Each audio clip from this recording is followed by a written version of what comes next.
Hello and welcome to the Cinderella podcast, a show where we watch and review every Cinderella adaptation we can get our hands on, discussing something that looks like the same story over and over as we slowly go insane. I'm Liv. And I'm Solid, and today we watched TamCam, made in 2016, which we're calling the Vietnamese Action-Movie Cinderella. It had everything. It had like fighting in midair with spinning kicks. It had reincarnations, giant monsters. It had literal flying. It had multiple deaths. Betrayal. So much intrigue. This was a political thriller of a Cinderella. There was a Jafar character. We did, and we got him right away, and it was very clear that he was evil, and man, did I appreciate that. Yeah, I was like, oh, is this advisor man wearing black and red with a long black beard that he keeps stroking with like very angular eyebrows? Is he evil? Could he be evil? Oh, does he have a giant jewel in the middle of his headpiece? Is it blood red and sparkly? And also the king is on his deathbed and the prince is very young and impressionable. I wonder if this is an evil character, you guys.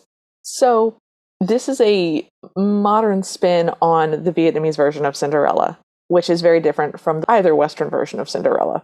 I'll be honest, this is a 2-hour movie, and the Cinderella part of it ends 37 minutes into the movie.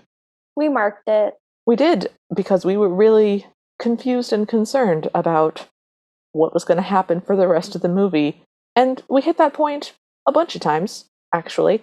So, buckle up. It was intense. If anybody decides to watch this with us, it is available on Amazon Prime. A word of advice. Don't try to take notes. Taking notes watching this was a terrible experience. We said, I'm so sorry, can we stop and go back? More times than we have ever said in any movie ever. We will be just chugging along in the story. Everything's normal. There's dialogue, there's back and forth. We're typing things as we normally are. And then someone will say something that is so completely like off the wall bonkers that we have to slam pause on the keyboard because we haven't typed anything since we heard it. And 5 other things were said. And now there's a whole new element introduced into the story. And that happened multiple times. So if you want to watch this, which by the way, I recommend, this was really fun. Oh yeah, absolutely. Get a big old blanket, get a dog or a cat or a pet of some kind, and just set up a fort and just have all your snackies and all the soft things and watch this movie, and you will have such a good time. Also, watch on the biggest screen you can. If you've got surround sound or like headphones, absolutely go for it. Yes. And then just like if you get motion sick, just keep that in mind because this movie goes like whoosh a lot. Yeah, a lot of flying, zooming, spinning transition scenes, which were really fun to watch. Just don't take notes. Yes. Okay, so let's start. We've put this off long enough. Let's start. we can start. So we see all these guys in armor on horses.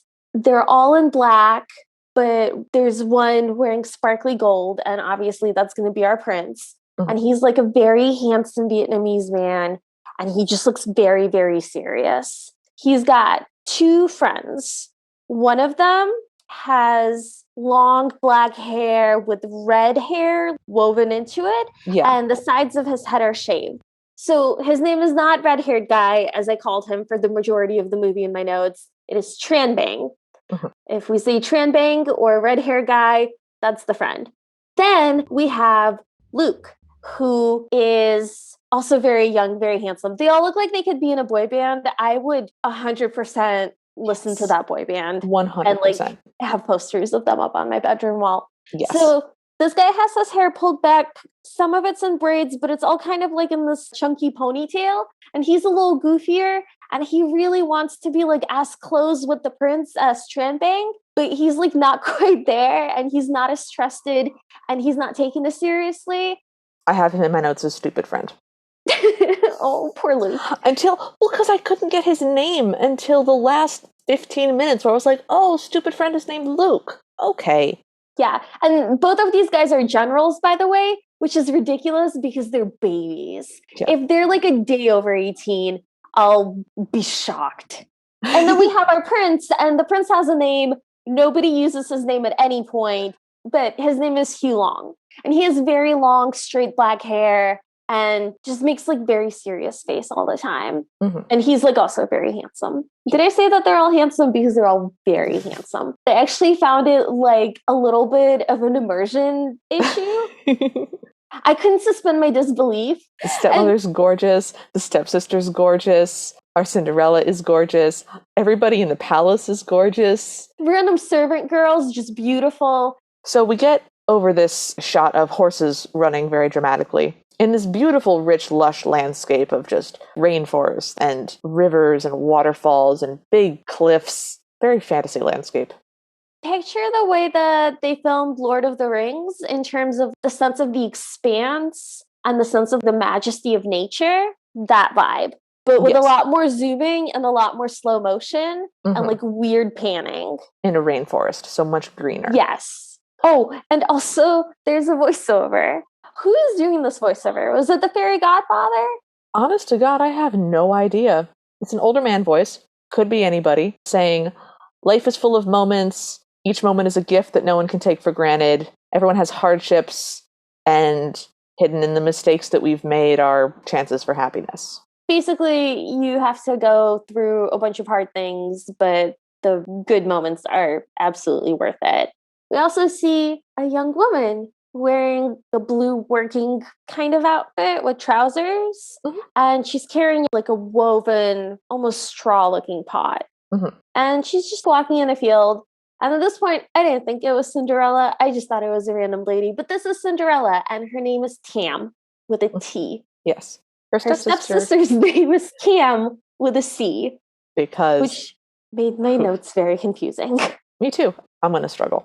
So Tam is a little bit smudgy. She's got a little bit of dirt on her face, but she's very happily walking through this field holding a basket. She's beautiful. She seems to have like gentler features. So I would say that Cam, the stepsister, has finer features, and she's like a little rounder and pointier in the chin and the nose.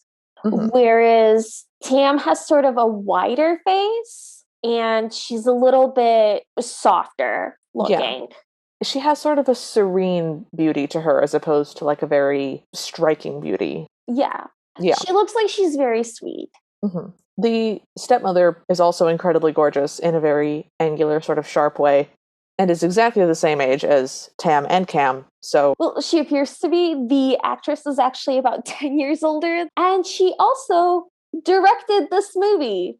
So her name is Veronica, and I'm going to just spell the last name because I'm having a hard time pronouncing it. It's Ngo, and she's been in a lot of things, actually. I'm very surprised that I didn't already know about her. She's in Hollywood movies as well. She's very like steely-eyed and very dramatic looking. Yes. So we keep cutting back and forth between the horse entourage and Tam, who we see now has a basket that has a fish or a salamander or something in it, says my notes. It will eventually turn out to be a fish, but it's unclear. Yes.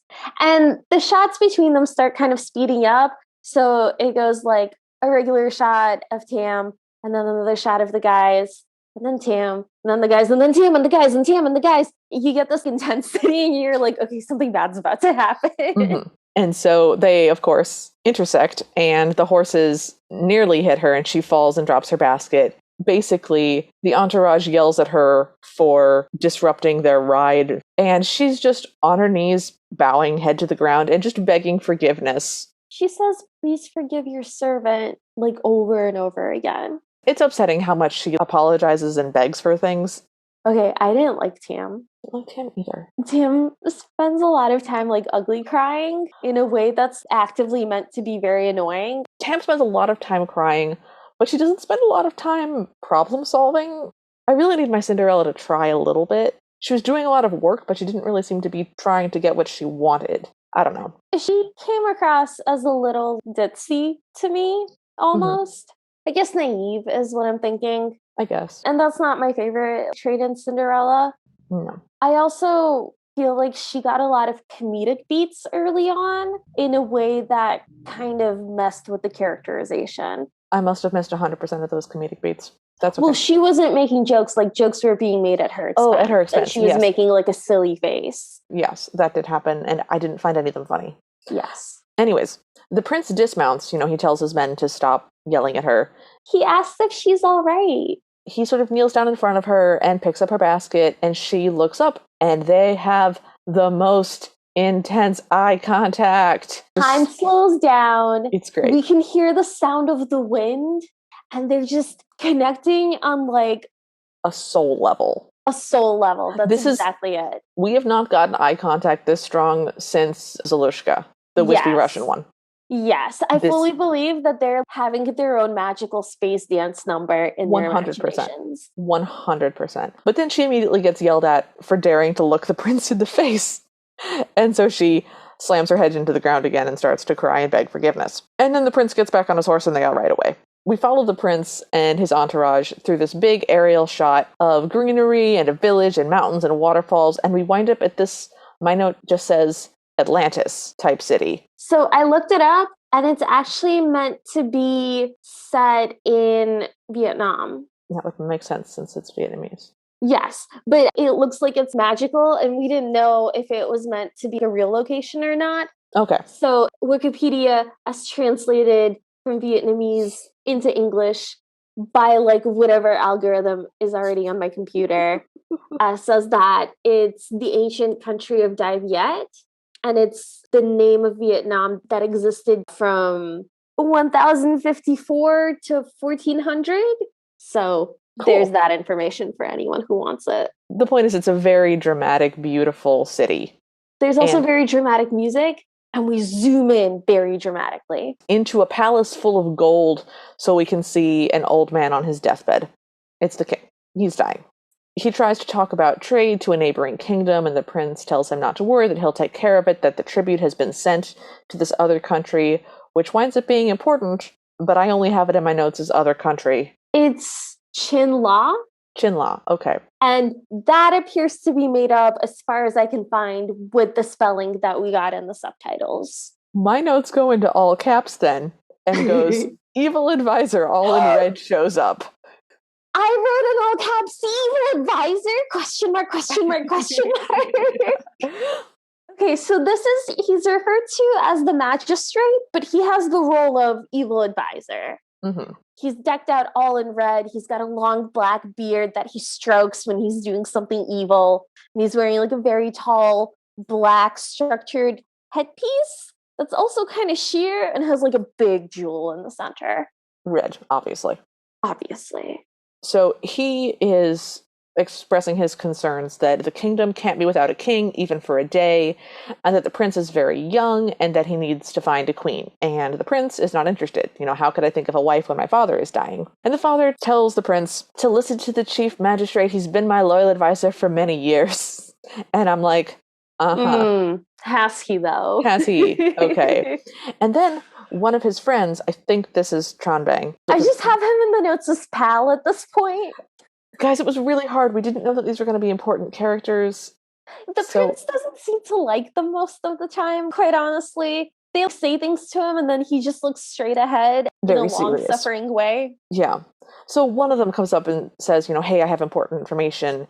And the important information is that the tribute to the neighboring kingdom of Chinla has been stolen. Ba, ba, ba. Okay, let's be real. It's got to be Tranbang because it's important. That's correct, yeah.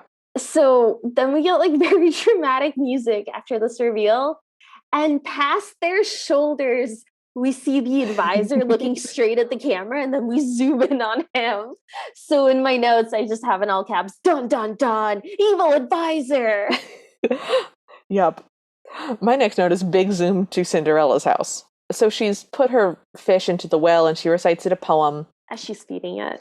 She's talking about how she had a bad morning, but then she smiles remembering the prince. She also says her father always told her that God was just and that when he takes something away, he gives you something back. So that's the theme of the movie. Yes. So we hear her getting called from the house, and we now go in and we see Cam first, but we hear the stepmother talking, and Cam is her half-sister, it turns out. And the stepmother gives us the backstory that your father died very young. I don't want to be the evil stepmother, but you can't just sit around all day doing nothing. We finally then get the reveal of the stepmother's face, and she is dressed all in black in this very beautiful sort of around-the-neck strappy dress, but with a see-through robe overcoat thing, and it's black, and it has colorful little floral embroideries on it, and she is, again, very sharp-looking, very striking-looking.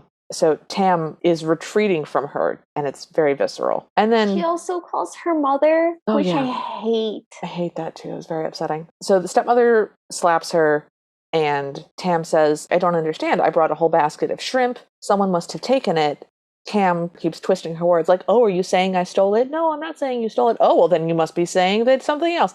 You're saying that I wasn't raised properly. And like, she keeps saying all these things.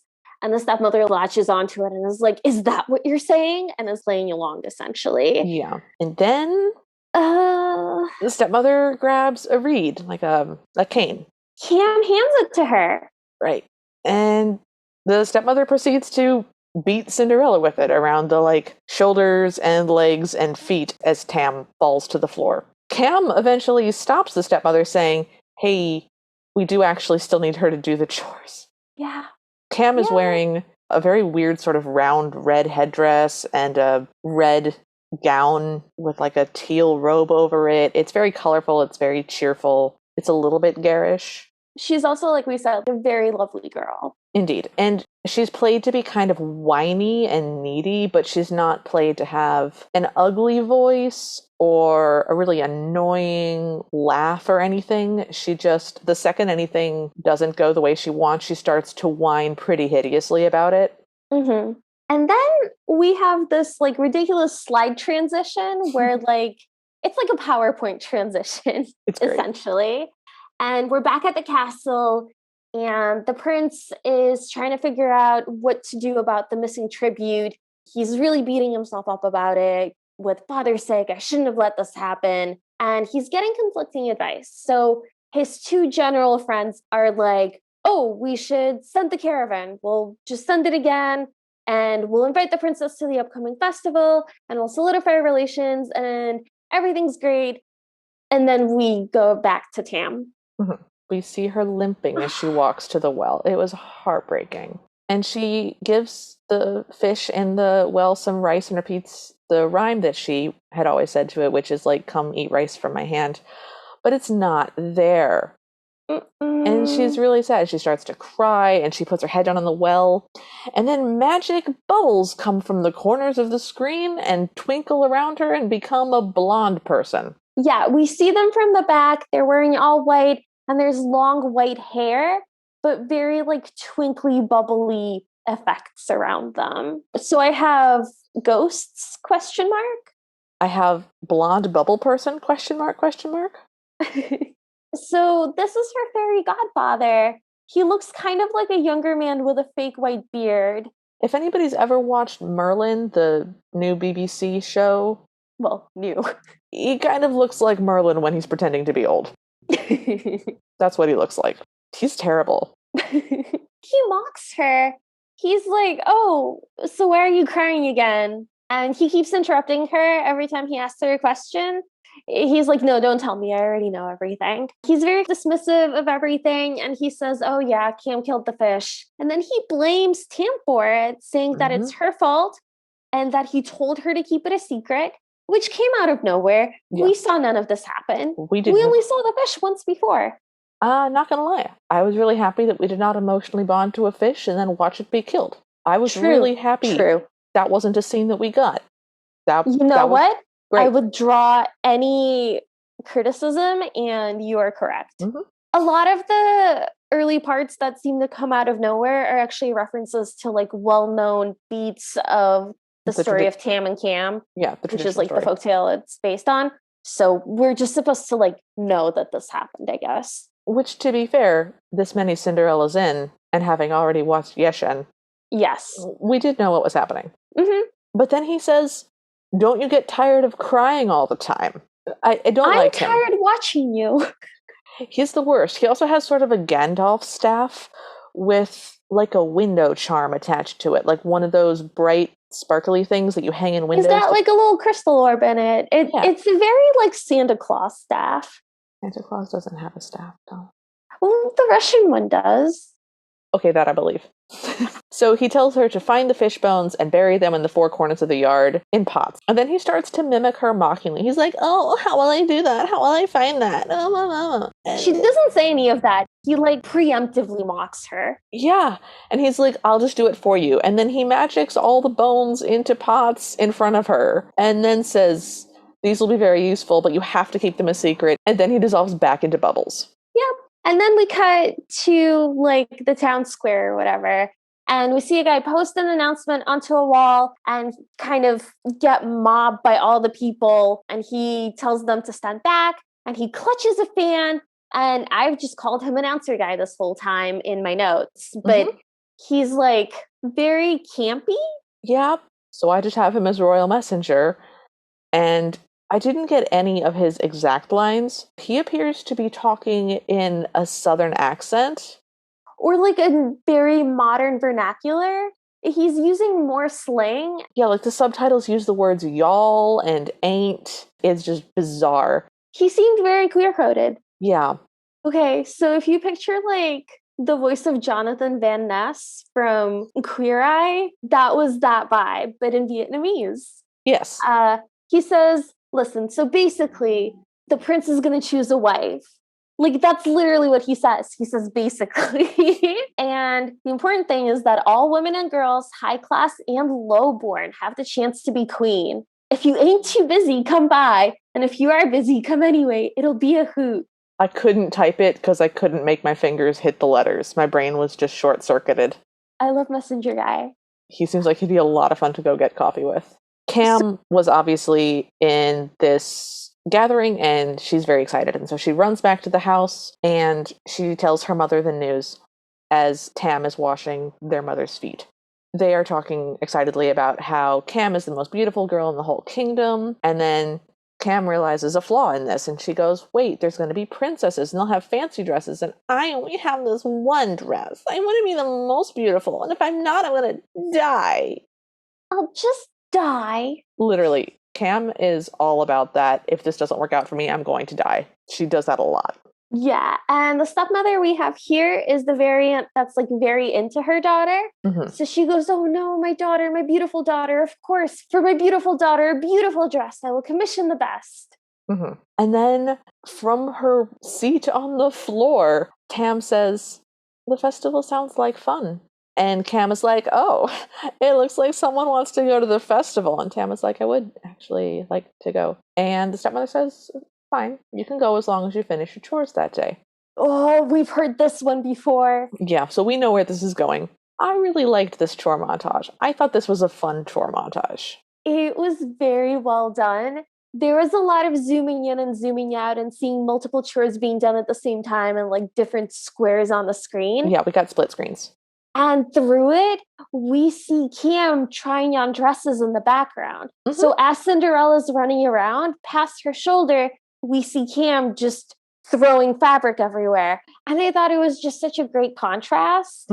Also, we see Tam do like a bunch of different kinds of chores. And I always like seeing a bunch of different kinds of chores. So she's like scrubbing the floor, chopping wood, buckets of water. And then we kind of zoom out into the sky and we see a waterfall. And then we pan into the palace where the prince and his red-haired best friend Tran Bang are having a very cool martial arts fight in which they're like flying through the air and it's very acrobatic and there's all those cool punches and kicks and I can't tell who's winning and the prince looks very serious and then he smirks and he does like a move and the evil advisor wearing red interrupts them. Can I read you what my notes say for this? Yes. My notes just say, war drums. Zhan Yu is on his way. The prince and his ...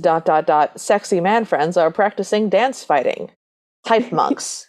Hype monk battle dance off. Just kiss. I just read in my notes, I love that their outfits are color coded for me because at this point I was still having a hard time figuring out who's who. But yes, the evil advisor does show up at this point and basically stops this really fun dance battle with, what have you done? You've invited peasant girls to this. He calls them beasts. Yeah, I missed that part. And so the prince responds with, all I want is a good and virtuous woman. There's no difference between peasants and royalty. blah, blah, blah. He goes on a whole speech. And the advisor responds with, there's literally going to be princesses here. If you treat them the same as you treat peasant girls, you will cause an international incident. And one of the princesses is coming from Chinlaw.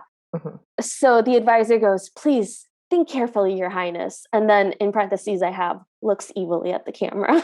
I have dramatic evil headdress robes. And then we're back to the stepmother and Cam. Mm-hmm. They're ready to go, basically. They're all dressed up. And Tam shows up and she's all cleaned up and she's got flowers in her hair and she's clearly wearing what's like her best outfit and it doesn't fit her like super great. And it's a little like dingier than everybody else's, but it's still like her nice clothes. It's that thing where Cinderella makes her own outfit, and I love it. I love it. Mm-hmm. That is my favorite. When she's like, no, I'm going to do my own thing. I found a dress. I'm going to wear it. It's great. So Cam is angry. She whines, Mother, she's put on her festival outfit. And they have that back and forth where she's like, have you done all the chores? And she's like, yes, Mother, I've finished all the chores. And she's like, but did you do this chore and this chore and that chore? And she's like, yes, I have done all of the chores. Yep. Cam goes, Mother. And then the stepmother sends her out to bring back a basket of black beans and a basket of white beans. And Cam goes, if you let her go, I'll hang myself. Oh, my precious daughter. Cam comes back with the baskets and the stepmother spills them and we slow down. Everything's in slow motion. We see the beans falling in like a cascade to the ground. And then Tam falls to the floor on her knees and we see her tearful face behind like a curtain of falling beans. My note says unending waterfall of beans. It's just a comedically long amount of beans being poured together. Like a bean commercial. Yes. Oh my God. So Tam has to separate the beans, and if they're not done by the time the stepmother comes back, you're dead. Yup. Then she cackles and walks away, and then Cam repeats word for word what her mother just said, and then slaps Tam across the face, and then cackles and also leaves. Tam is left on the floor with tears in her eyes, looking at the beans in her cupped hands, and then there's a gong. And then we're at a different castle. It's an evil tower, scary music, evil crystal. Yep. Those are my notes. My note says, my lord, this is the 27th soul. Yep. Guys, and that's the line. That's the cut we get. So we're like, what did we miss? This was the first time we were like, stop the movie. Hang on. Now there's this crystal, which is white and glowy and full of like purple and blue light magic. Go on. We find out in this scene that the evil advisor is collecting souls to access the crystal. In 60 days, the 3 constellations will align, and he needs 49 souls to make the crystal work. No, it's not the crystal. I don't know what the crystal's doing, but it's the amulet. Well, there's a big crystal that appears to be pointing. Okay. So what I believe we're looking at is some sort of contraption in which there's a giant glowing crystal kind of focused up on a suspended amulet, and the amulet is a very reasonable like necklace size, and the crystal is big, and I think the souls are going into the crystal to zap the amulet with powers. I think that's what's happening too. So the amulet needs to obtain powers, and this alignment only happens once in 1,000 years. And No. Sorry, the servant. So I named him Lackey, and he's got black and white streaked hair. It's very dramatic looking. It's all like braided away from his face, but then it kind of cascades down his back. He is also a general in the army, we later find out.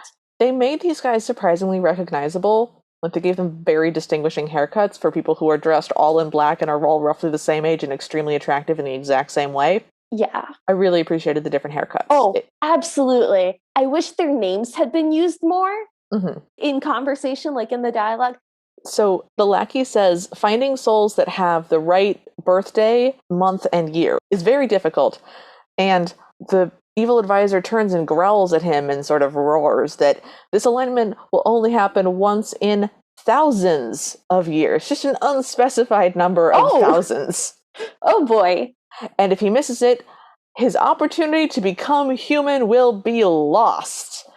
And we had to pause the movie again.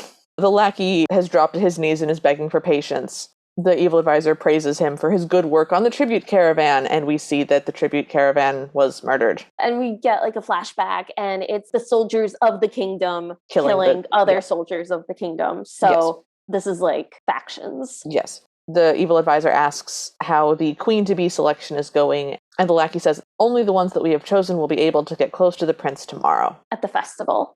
Which means that technically that whole thing was a flashback because Cam and the stepmother are leaving for the festival right now. I can't go there.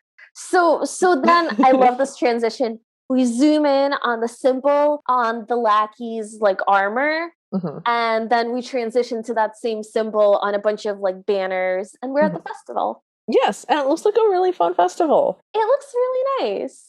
There's happy music. We're watching everybody from the village in big, bright colors walk over this big stone bridge. There's a big swing made out of bamboo, and there's people with orange dresses dancing with big fabric fans. We see some people with some interesting face paint and eye paint where the whole band of their eyes is painted white. I think we're seeing people from like different nations and stuff like that because they're wearing like very different outfits. Yes. And we're seeing different ethnicities and stuff. It was very interesting. The stepmother and Cam are like loving it. And then we cut back home to Tam, who is still sitting at home crying over the beans, having done nothing. She has not separated any beans. She's just sitting there holding them with shaking hands and crying. Well, she's separating them, but like very slowly. I get that she's crushed and that this is an unending waterfall of beans that just got poured into her feet, but I feel like she's not trying. I would 100% be crying in a pile of beans. Okay. If I really wanted to go to a festival and I was told I could go if I did everything and I did everything, and then I couldn't go and the beans were just a symbol of lies. I feel like I would just light the beans on fire and go to bed at that point. Okay. Like I can't go? Fine. No food. I'm taking a nap. Okay. Different approaches there. But we get Bubbles now, and the fairy godfather appears, and he appears on his side on a chaise lounge, just draped over it. My note says, paint me like one of your French girls. Yes, that's exactly the pose. Yes. And he says, wow, the fates have really got it in for you. I've never met anyone who's had such bad luck. And then he continues with, like, please stop crying. Ugh, every problem has a solution. And he does the, what's the problem? No, don't tell me. I know everything. And you take so freaking long to tell your story. I'm pretty sure that is supposed to be comedy, but it really doesn't land because she's crying. Like, she's really upset. Well, she's making kind of like a weird face because her mouth's open as she cries. And okay. I think maybe that was meant to be comedic. Side note, the actress apparently appeared on the Vietnamese version of Whose Line Is It Anyway?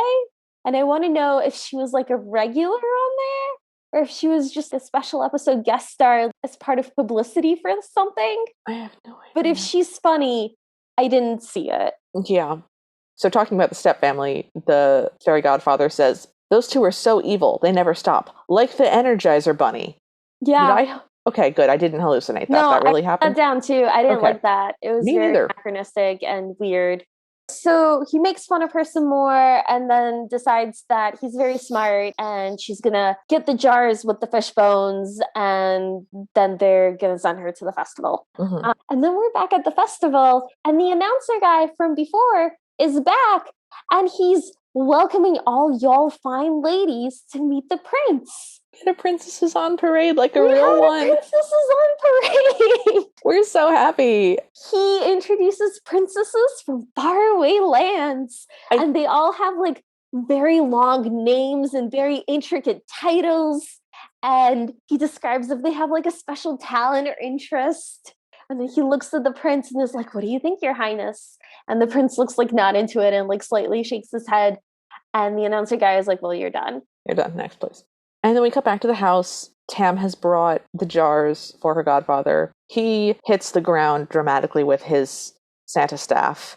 And 3 of the jars fall over and wrap her in bubbles. And she's wearing the prettiest white dress. It's sort of a wraparound bodice dress with lots of skirt material. So it's very flowy and floofy. Her dress has all these dangling pearls from the bodice, and she's wearing this headdress that's like the one that all the other girls in the village wear, but it's white, and it's got these beautiful flowers on it, and she has these beautiful golden shoes that are on sort of risers. They're like little platform shoes, and they have these little blue gems set in the heels, and they're so pretty. Her bodice is like very beaded, and it's got all of these like very intricate, beautiful stones.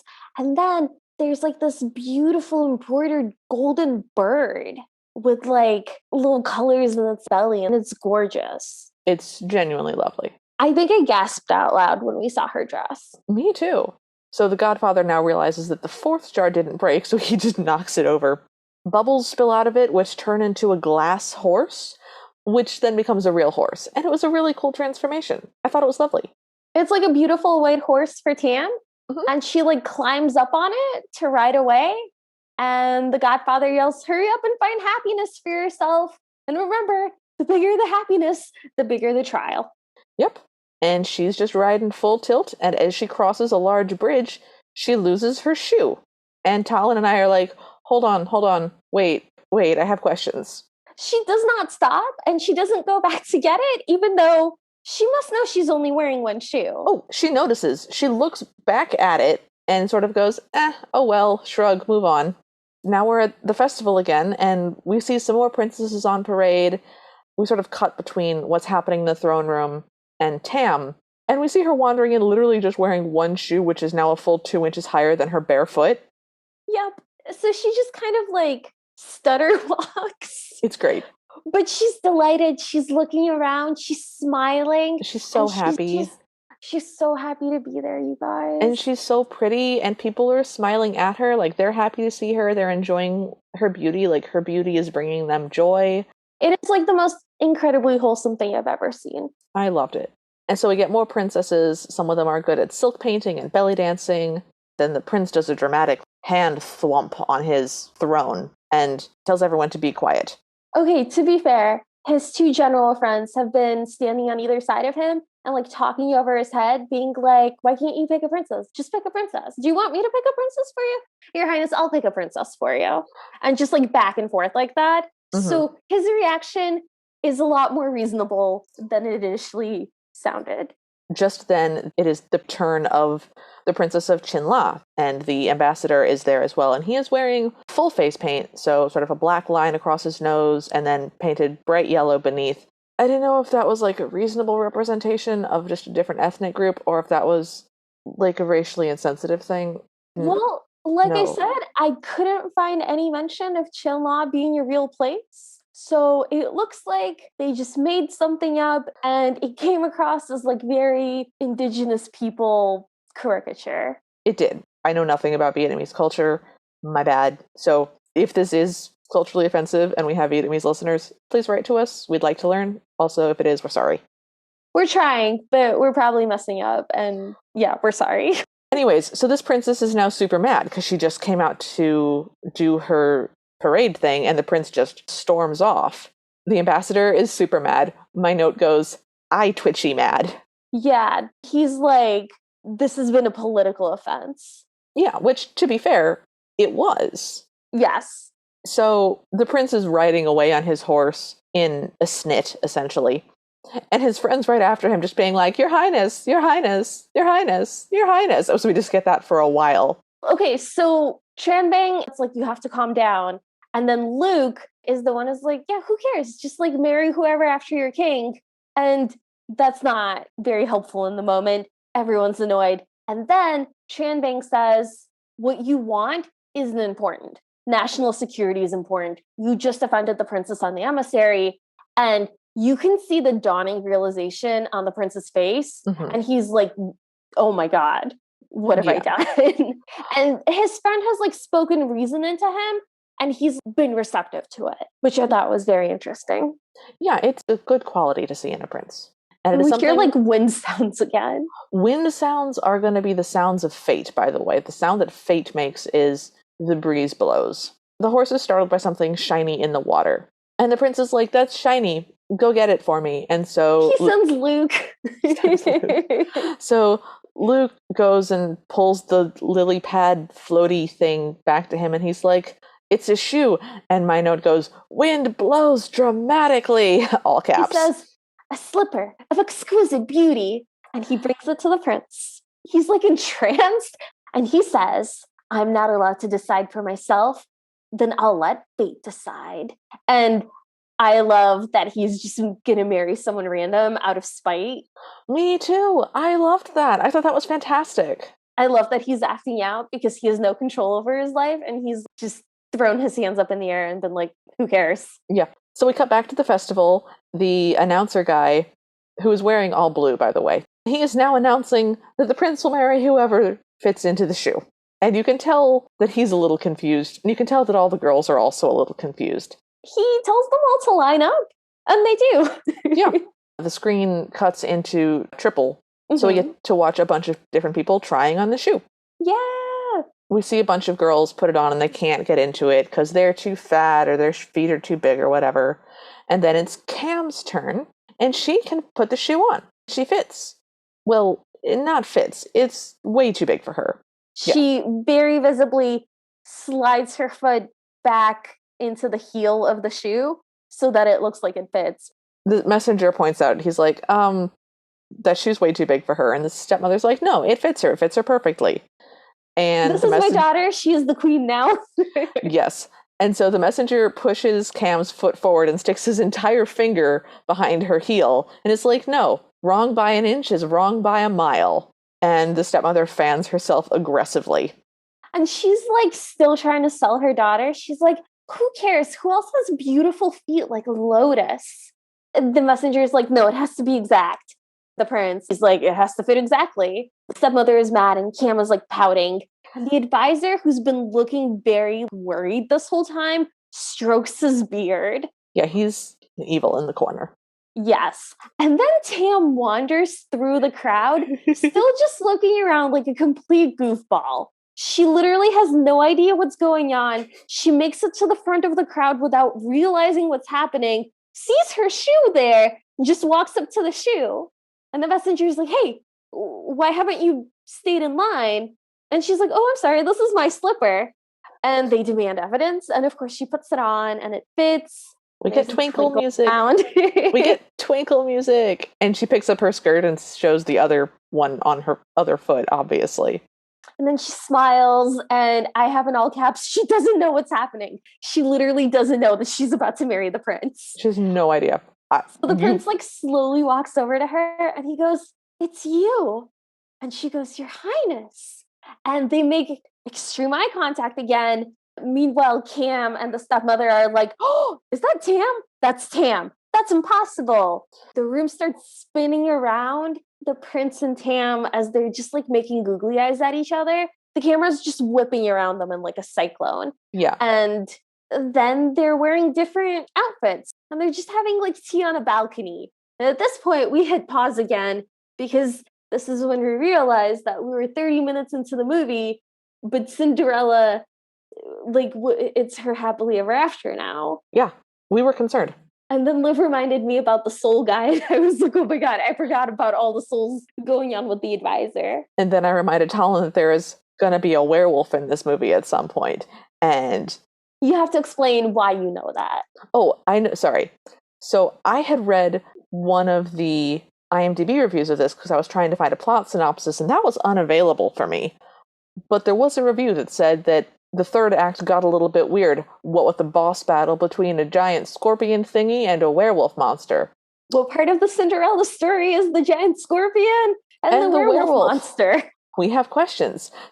I was like very unprepared for what was going to transpire. We forgot that there was going to be a werewolf in this movie about 4 times between now and when the werewolf happens. Go ahead and start guessing on how the werewolf comes into play, by the way. It's lots of fun. Yeah, we have a lot of guesses. I think Talon had a better record than I did. Well, I was making like reasonable guesses, and yeah. Liv was just like doing whatever she felt like. So we're on the palace balcony. The prince and Tam are clearly married now, and they're just saying lovey-dovey things to each other. They're so cute. And the prince looks at her Like, she's just incredible, and he can't believe that he's with her. And she just beams at him, just pure happiness. So he tells her, "You are radiant this morning. I could look at you forever." And she's like, "Oh, but when I grow old and ugly, will you want to look at me then?" And he very seriously says, "I will look at you my entire life, not because you're beautiful or because you're ugly, but because I love you." And I don't know what that means, but it sounded nice. We were both just like, oh. I was swooning. It was working. Absolutely. She sort of sits onto his lap, and he says, "Do you believe in fate?" And she says, "Yes, of course."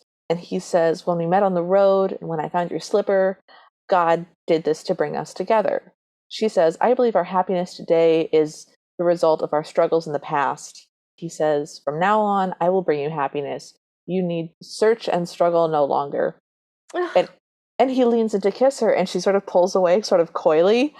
And we've seen this guy be incredibly serious in every scene up until now, just barely smiling. And he responds in a really cute, teasing, joking way. "How dare you tease me?" And they have playful slow motion tag. Oh my gosh. Okay, so they slow motion chase each other around this balcony, and there's like this wistful music playing. So it was like, oh no, something bad is going to happen. Yeah. And then she kind of leans back a little too far over the balcony and brushes the tree a little bit, but then he pulls her back in and catches her in his arms. And there's red butterflies that fly from the tree, and it's beautiful, and they're surrounded. She looks him in the eyes and says, "Your Highness, the thing that brings me the greatest happiness is being with you." And he strokes her cheek, and they kiss in slow motion as the butterflies continue to fly around them. And then we pan away from the palace into the Green Mountains. And at this point, I was like, please end the movie now. This is beautiful. This is great. Please end the movie now. Unfortunately, the movie does not end there. It continues for a long time. What happens next is we're in the throne room. The prince has received news from the border that Chinla has attacked the border village, and he is requested to send troops. His general friends request to be sent. They want to go, saying, "Chinla has put on a face of false friendship, but they have extended evil." The evil advisor is like, "No, don't fight back." And the friends are like, "Do fight back." And the evil advisor responds with, "Your Highness, you were the one who lost the caravan. You were the one who insulted the princess. This is your fault. You should send an offering to avoid a war." So the prince asks the advisor, "What do you recommend?" And the advisor has sent an emissary in tribute. The soldier that brought the news from the border is like, "What good will that do?" And the prince says, "Yes, an emissary, but they're going to have to announce that they must seize or we will meet them in battle. And I am sending troops on the border." So the advisor then goes, "Well, then I shall visit the king." And the prince stands up from his throne and he goes, "I am the highest authority. My will is absolute." And everyone bows, and the evil guy looks evil. Well, his hand does a spasmy thing. Like, his hand is a weird convulsion-y, twisty thing, and he quickly hides it in his robe. I can't tell if this is what he wanted, and he was egging the prince on, or if he was actually being honest about what he wanted to happen, and what he wanted is not happening, and now he's mad. He does a lot of double, triple, quadruple gambits. Does he, or are we just like bad at following the plot? Both. I'm gonna go with both. Both is good. So then the prince is back like in his rooms. Tam is like, "Your Highness is late." And he tells her not to be so formal. And she gives him a gift. She's embroidered a beautiful golden oriole on like a handkerchief. It's a bird, a golden bird. It's cute. And she tells him that they're very faithful. And when the female dies, the male doesn't take another bride. And then there's thunder in the background. My note just says, "This is ominous." It's very menacing. But then Tam goes on to say, "Your Highness, if I'm ever no longer with you, I want you to find someone to love and take care of you." And he hugs her and he's like, "Don't say things like that. No matter what happens, you must never leave me. Promise me." And she smiles and nods and says, "I promise." And then there's more thunder and lightning and it's dark and we zoom out and we see a shadowy figure. And he's saying, "If you do this for me, if you prove your loyalty, honor, riches, glory, and power shall be yours." And we pan over to see the stepmother and Cam. And she's like, "What does the evil advisor want us to do?" She calls him the magistrate, but like it's the evil advisor. It's the evil advisor. "What does the evil advisor want us to do?" And it turns out to be the lackey in like a hood. Okay. And he's like, oh, it won't be difficult for you. And then he gives her like something, maybe rocks in a napkin. I don't know. I have bones, question mark, coins, question mark, question mark. And then the stepmother looks questioningly at the statue of the dead father. Like the bust of her former husband. Yes. And so the next day, Tam, the queen, our Cinderella, is back at the house in her queen dresses. The stepmother's being very nice to her, saying, oh, ever since you left, we've been so sad, we've been so lonely. And the stepmother says, you're the queen now, the phoenix, you've graced our house. And I was really alarmed by the term phoenix because phoenixes die a lot. That's sort of their thing. Yeah. And they're doing some sort of honor ceremony for the dead father. I don't know what it was. I think it's the anniversary of his death. Okay, that would make sense. The stepmother says, there's only one thing missing, the betel nut leaves prepared by Tam. And the stepmother then says, I'll go out and pick them. And then Cam chimes in and she goes, oh, no, mother, I'll do it. And Tam goes, you've never climbed a tree. I'll do it. Wear my old clothes. The stepmother goes, oh, what a sweet daughter you are. Something evil, obviously. And goes, the pants are in your room. Go change. Be careful. And I'm just like, no. And then we cut to the prince. And the prince has been given a document. And he's like, another crime. It's so strange that the head detective has given me these cases. This is the 40th incident. And the strangest thing is that the corpses are all rotting as though they've been dead for many years. I can't let this get out of control. This is Luke that he's talking to. So what happens is Luke is like elated that the prince is confiding in him. And he's like, wow, yeah, that is strange. What are we going to do? The prince is like, will you help me? And Luke is like, yeah, what do you want me to do? And the prince goes, oh, can you go get Tran Bang so he can help me? Oh gosh.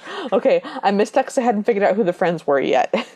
So there's just this long drawn out pause where Luke just looks at him and the prince just looks back at him.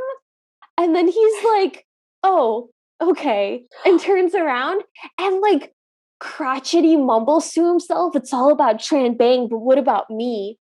By the way, guys, we haven't mentioned it, but every shot of the palace is just incredibly sumptuous. There's gold and silk and candles and flowers, and it's just this incredibly rich, opulent viewing experience. There's so many textures and like layers of things. We can't spend the entire time talking about it because we have so much plot to get to, but just understand that everything in this is incredibly opulent. So we cut back to the house, and Tam has put on her old trousers and her blue dress, and she's going to climb a perfectly straight tree with no branches. She's doing the foot climbing thing where you brace your feet sideways on a tree and walk your way up it. It's really cool, and she appears to be actually doing it herself. Yeah, I don't know if they got like a stunt person to do it because they kind of zoom out a little bit, but it's very obviously like a real person climbing up a tree like that, which I had never seen before. It was very cool, very impressive. The stepmother then walks to the base of the tree and appears to be struggling with her conscience, sort of pacing back and forth very rapidly. By pacing, I mean 2 steps, turn, 2 steps, turn, 2 steps, turn. Like a Gollum moment where she's talking to herself. Yes. Oh, God. You don't have any friends. Nobody likes you. Sorry. But she says, I must do it for Cam. And she takes an axe and starts to cut down the tree. Tam, at the top of the tree, feels the vibrations and goes, what are you doing? And the stepmother looks up from chopping away a tree and goes, oh, I'm flicking away the ants. And then Tam is like, oh, ants. Okay. And continues to pick the nut, leaf, whatevers. By the way, this tree is narrow, but it's not nothing. The stepmother chops through it very fast with a very small axe. And I don't believe that this woman could chop through a tree that fast. Well, it was also like not even what we typically think of as an axe. Like it was more curved like a scythe. And so there wasn't even that additional energy from swinging it. The point is, it's just the motion of her wrist going back and forth. There's no swing to it. Tam again feels the vibrations of her stepmother cutting down the tree that she's in. And she goes, Mother, what are you doing? And then realizes what's happening. And with a completely expressionless face, No expression at all. We get a close-up of her face as she falls. In slow motion. In slow motion, but there's no expression. She doesn't scream. She doesn't make a face. There's no expression on her face. She just falls. And I don't believe that she falls far enough to have actually killed her. She falls and lands flat in a big pile of leaves from maybe 20 feet up in the air. So, I believe that she could have been badly injured. If she had landed and hit her head on the well, which she was right next to, I believe that she could have died. I don't think she would have definitely been, hurt. Yeah. But it was very surprising that she just died on impact. I wanted her to either fall from higher or hit her head on something and just obviously be dead from a head wound. So after she, clutches the tree and it falls in slow motion, the next shot we see is that she's sprawled on her back on the ground. And there's nothing visually wrong with her, but she's dead. She's dead. She's dead, guys. Cinderella's died. Yeah. We're about halfway into the movie. Mm-hmm. And then we're back in the palace with the prince. Yep. And he senses a disturbance in the force. He's looking at the handkerchief that she's embroidered for him, and the wind blows ominously, and a real golden oriole shows up. The prince gets up and walks over to it as Luke rushes in and says, "Your Highness, you must come. Something's happened to the queen." And then we're in the throne room, and I have Cam and stepmother come to the prince in ... mourning headgear. They're both wearing brand new dresses that we haven't seen on them before that are very funeral chic. Yes, and they're wearing big hats. So what they've been wearing up till now is sort of more like a wreath. Yeah, and now this is a hat that has a very wide brim and has tassel-y fringe all around the edge of it, very wide, comedically wide. Mm-hmm. And so the stepmother is facing the prince, and she goes, "It's all my fault. The queen was trying to pick betel nuts to please her father, and she slipped and fell to her death." And we see the evil advisor, who is just grinning, just has this maniacal grin on his face. The stepmother keeps making eye contact with him while she's talking, and then looking back at the prince, and then looking back at the advisor. They're practically winking at each other. It's made very clear to us as an audience what's happening, and I appreciated it. Yes. This movie threw us enough curves that I appreciated the hints when it gave them to us. But it turns out that, according to the stepmother, before Tam died, she had a wish. And it was her dying wish that her sister Cam would take her place in the castle by the prince's side, taking care of him. To keep him from being lonely. Yes. And the prince looks at the handkerchief in his hand, and then there's just screaming. My notes go into all caps. Oh no. No, no, no, no, no, no, no, no, no, no, no, no, no. That's what my notes do. The prince is back at his dance-off hype monk battle training ground, but he is now very angry, and he is shrieking and fighting them very, very fightingly. And he's hurting them this time where they were just sparring before.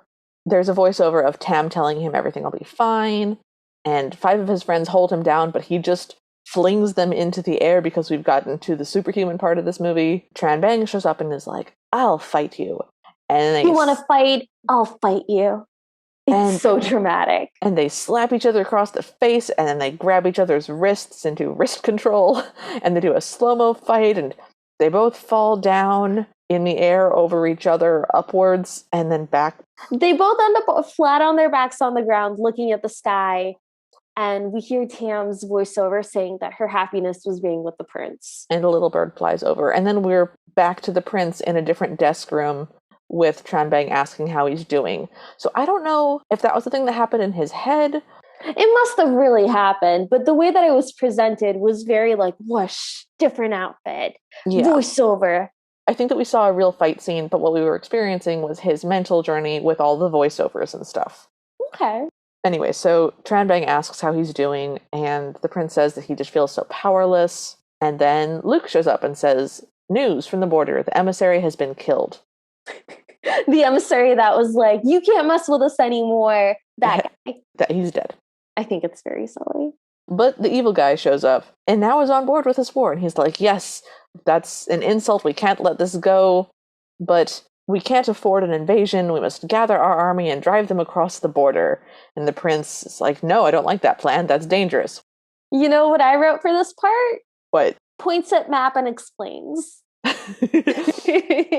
There's a lot of pointing. My takeaway was that the prince goes, "I will personally lead the army. Victory will be certain. The evil guy says, if we're not careful, it will become our own death trap.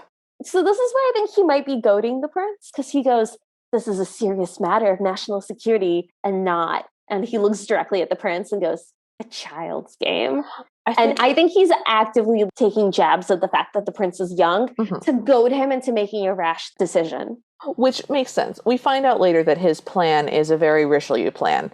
He's going to assure that the prince gets killed in battle, ensure that the king dies, and then he will be the obvious choice to take over the throne. Will he, though? Like, will it go to him? Look, that's his plan, okay? That's his plan.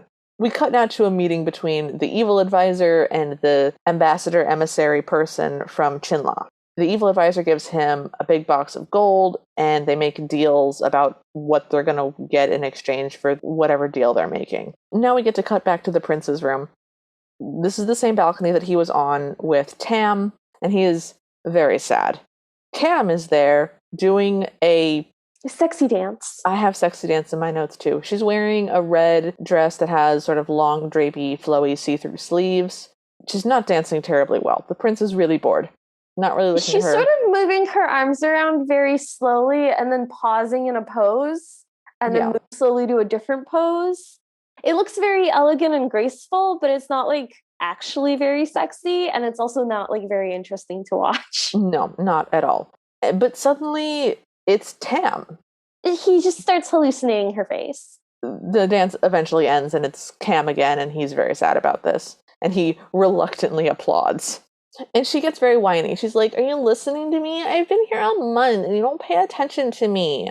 And then he takes a shot. My notes go into all caps and goes, I feel you, Prince. He gets in his lap and she's like, I simply want to take care of you in Tam's place, nothing more. And she strokes his face and he kind of like leans in a little bit, like for a kiss. And then she leans in for a kiss. And then his eyes get wide and he kind of pushes her away gently. And then she goes to pour like another glass for him. No. So what happens is he goes to pour another shot for himself. My notes go, presumably tea, but I'm guessing Everclear. But it's empty. And so then Cam calls for a servant, and the servant brings another pot of something, and Cam pours it into a glass and offers it to him and says, oh, drink up. But then he sees the little golden bird. He goes, an oriole? Is that you? Oh, golden oriole, if you are my wife, then fly towards me. And it comes back. He says, if you're my wife, fly to my sleeve. And it flies back to his finger. And I was like, I have questions. I think that's why I rewrote it, because I didn't like that. I remember that happening, and I was like, It's obviously Tam reincarnated, but I was definitely confused that it literally flew to his finger the second after he said sleeve, and I was like, ugh. Anyways.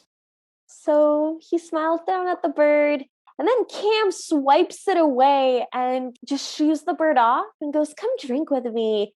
She hands him the small cup. It's a golden shot glass. But the bird like dive bombs it and knocks it out of his hand, and it turns white and kind of like hisses when it hits the stone. Yeah. Cam immediately points to the servant and shrieks and like accuses her of trying to poison the prince and commands the guards to arrest her. And then we're back at the evil tower. We sure are. And we find out that we only need 9 more souls. And Cam is there. Yeah. And we're like, what? I have questions. And she's... Does everyone know about the evil castle? Where is the evil castle that Cam could get there? Is it just like really close by to the regular castle? I want to think that it's like literally next door. It's not. It's outside. It's surrounded by this like mountains, and it's in this own little valley. It's also like a weirdly dark, ominous tower surrounded by like beautiful sunshine and like greenery. It's just like perpetually in shadow. Yes. So Cam is at this evil place and she is begging for her life. Yeah, surprise. And we're very confused. She says, give me another chance. I'll kill the prince. And then a giant tentacle, tail, tentacle scorpion reaches for her and she panics. Okay, I have to describe this thing. Yes, please do. It's like a veiny, muscly, skin-colored, skin-textured tentacle tail situation with a stinger at the end that looks kind of like a cross between a horn and a nail. It's not like black and shiny and normal looking like the scorpion tail. It's very fleshy. It just sets the wrong note of body horror for me. Mm-hmm. Anyway, when this happens, the lackey like smirks, like he's like, oh yeah, evil tentacle time. It was so weird. So it reaches for her. He's menacing her with it. And she's like, I'll do anything you ask. I'll do whatever you want. And he goes, now your mission will be to... And we cut. There's like dramatic music. She looks up and scene. We don't get to know what that is. We're now back in the palace, and Cam overhears that the 2 servant girls, these are the girls involved with the tea thing that happened earlier, were executed. Luke has been sent to figure out who is behind this. Mm-hmm. So he's been put on like domestic affairs. Meanwhile, Tran Bang is like, everything's prepared. The scouting garrison will depart tonight. We'll see you in 2 days at the border, Your Highness. There's been some sort of change of plans, and they're pointing at the map some more, and they're doing something different. And yes. I thought, aha, the advisor's not in the room. It's just the Prince and Tran Bang. They're going to be able to like outsmart whatever's happening because they're changing the plan at the last minute. Yeah. The prince, by the way, has also caught this golden bird and put it in a little wicker cage. Yes, and he like dotes on it. So then my favorite scene happens. They decide to shake on these new plans, and the prince like very dramatically holds out his hand, and Tran Bang clasps his hand, and they make eye contact, and they like do that brotherly shake thing. And Luke was standing right next to them, right there, and reaches out his hand too. And the prince turns to look at him, and instead of shaking his hand, he reaches past him and kind of like pats him awkwardly on the shoulder. Yep, and he's real sad about it. You can tell that Luke is hurt. Yeah, Luke really wants to be BFFs with the prince. My note just says, stupid friend gets a less good handshake. Oh. To be fair, Tran Bang is like way more competent. Mm-hmm. So we cut to Cam, and it's nighttime, and she's in the garden, and she's screaming. And she's screaming, if it wasn't for you, I wouldn't be in this mess. And it just looks like she's sort of going insane. She also screams, die, die. And she cackles and walks away, at which point I realize that it's the bird. She's killed the bird. I didn't realize until they literally showed us the broken cage. Yeah, so we see a broken cage, and the bird is just still and curled up on the ground. So I'm also really happy that we didn't have to watch her murder a bird. Yeah, we also don't see the bird lying dead on the ground for more than like a second, because it starts glowing and it turns into like a sparkly tree, and then it turns into a normal tree.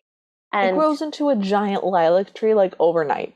It's just a full-on brand new tree in their courtyard. Someone's going to be very confused in the morning. No one's confused. No, they're like, oh, what a nice 300-year-old tree that wasn't there yesterday. That's normal. I don't have any concerns about this. No further questions. Moving on. So we're at army training. The wind is blowing dramatically as there's archery practice going on.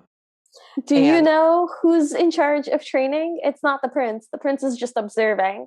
Oh, I thought he was It's the lackey guy. He's also a general in this army, and he's in charge of training this army. But he's the one that led the betrayal team to the caravan of the army. So in the middle of archery practice, one of the archers just turns and fires directly at the prince. But before it can strike him, a branch from the tree that was not there yesterday falls, and the arrow hits the branch. The branch hits the arrow. The branch hits the arrow, but like the arrow goes through. It's not that the branch falls and knocks it off course. The arrow literally completely pierces the branch. Okay, yes. It was just really cool. It's the branch. And it's right in front of the prince. It was a cool thing. And the prince is like, oh, and the wind blows dramatically. The tree is clearly protecting the prince, but it also happened very subtly. There wasn't like magic music or anything. It's just like split second and you'll miss it. Branch falls down. It was very cool. The lackey guy immediately shoots the guy that shot the prince. Also suspicious. Yeah. And so then we cut to the prince, and he's carving a little knife out of this branch. It's not a knife. It's just a knife-shaped piece of wood.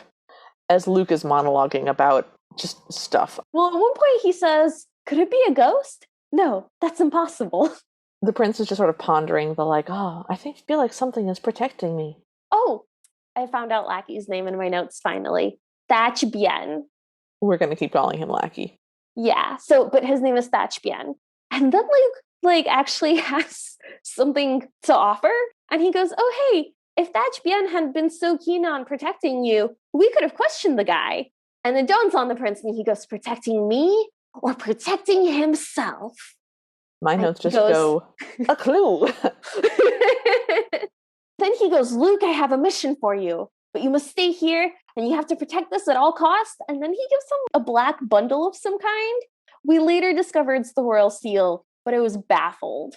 It's not just that we have neglected to tell you, dear listener, about the royal seal. It's never been introduced to us. It's never come up. Yeah, at no point where they were like, and now I pass on to you, my son, the royal seal. Yeah. We cut back to the king. He is still dying. And the prince is sitting by his father's, my note says, not quite corpse.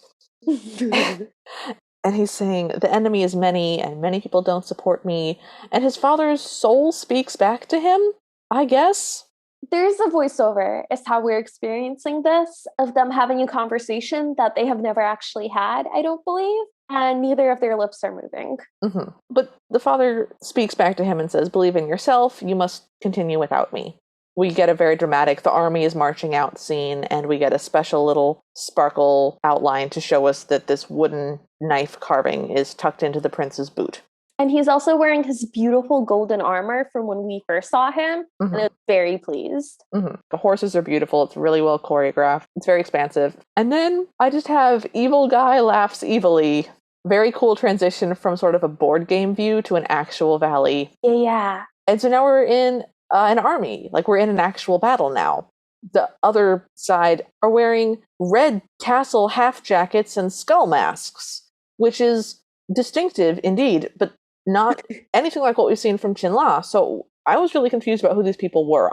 It's meant to be the army of Chinla invading at the border. They're wearing like Ugg boots. It's great.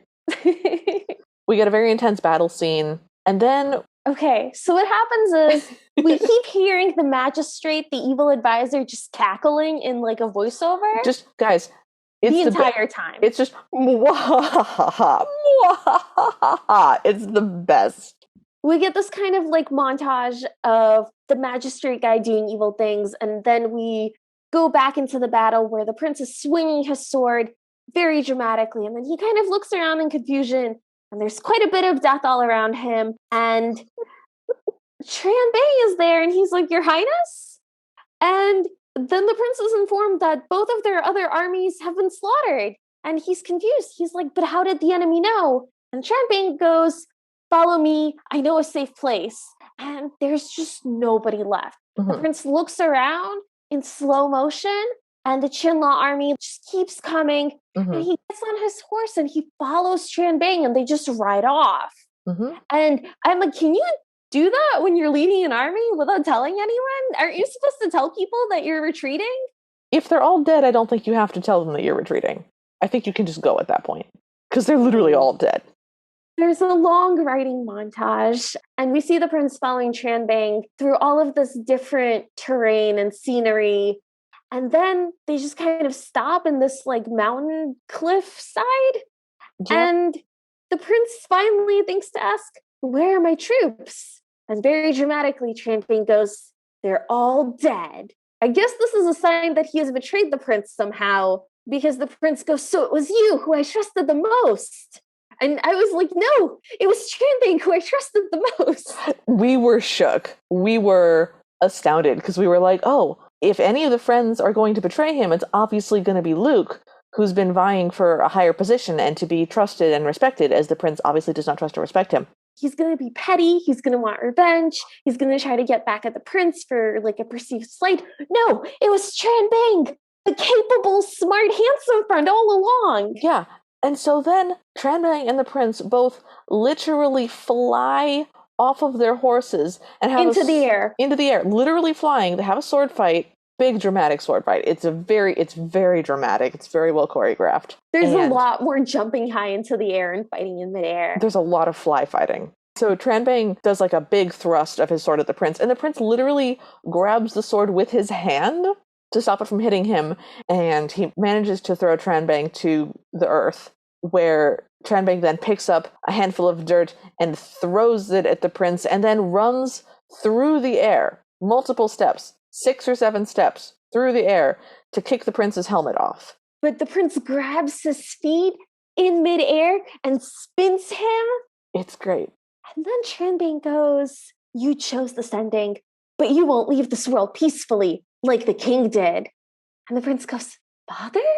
And Tranbane stabs him in the middle of his torso and then runs at him with the sword still inside the prince and like tries to like push him off run him off the cliff. And the prince stops him by like kicking him, and he grabs the wooden sword out of his like leg holster or his boot or something. Yeah. And he stabs Tranbane in the neck, but it's not enough. And Tranbane goes, I'm doing this by the command of my master.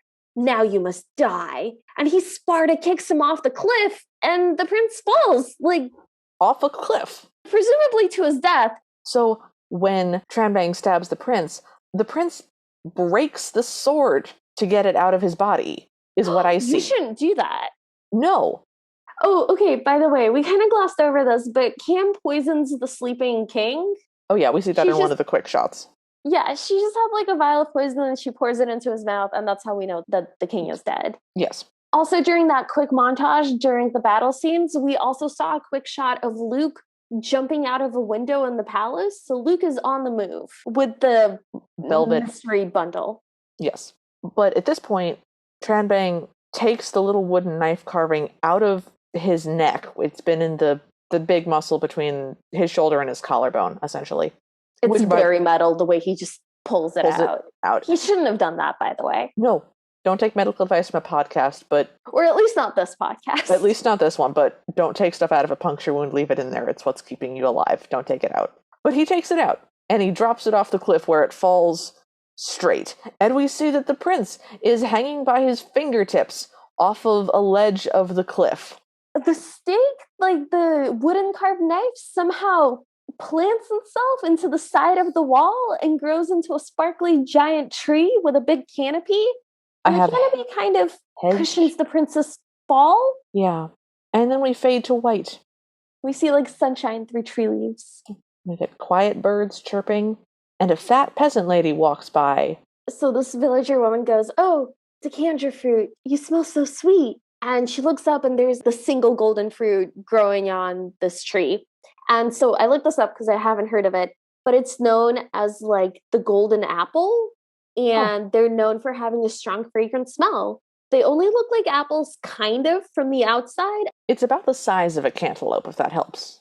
The inside kind of looks almost like peachy to me. And they do appear to have either one pit or possibly 4 pits. I just thought it was neat. So she goes, oh, fall from the tree into my basket and I'll only take in your fragrance and I won't eat you. So it does. It falls into her basket. And then the prince falls out from the tree behind her. Yes, exactly the same way as the fruit. Just kafwumph. Straight down. Yep. From, by the way, a higher height than Tam fell from the tree. A comparable height. This hefty village woman looks back. She picks up one of his feet and just drags him by one leg back to her hut. We get a really long lingering shot of his head and torso dragging on the ground and going bumpity bump over every like little change in terrain. It was a very funny moment. My notes go into all caps again. There's still 40 minutes left. Yep. So next he's on the bed and he's shirtless and he's all bandaged up. He comes to while the villager lady is like grinding medicine for him. My note goes, I guess he doesn't feel so good after being stabbed through the stomach and throat. Well, he only has bandages on like his chest and not his stomach and not his throat. Yeah, he doesn't have bandages where he got stabbed at all. He did have cuts sort of along his upper chest. Evidently, I can't do this without touching my own body. Collarbone, shoulder region. Well, every time I describe to you how something happens on the podcast, I move my hands as if people can see me. Yep. I go zoom, whoosh, with my hand going into the camera lens. It's great. We have a really fun time with this visual medium. So the prince sort of coughs and very weakly says, where am I? And the chubby lady goes, well, you're in my house, obviously. if I hadn't brought you here, the wolves would have gotten you. And he's like, oh, you should have left me for the wolves. I don't want to live. Okay, that's not how he says it. He says it very dramatically, but very seriously.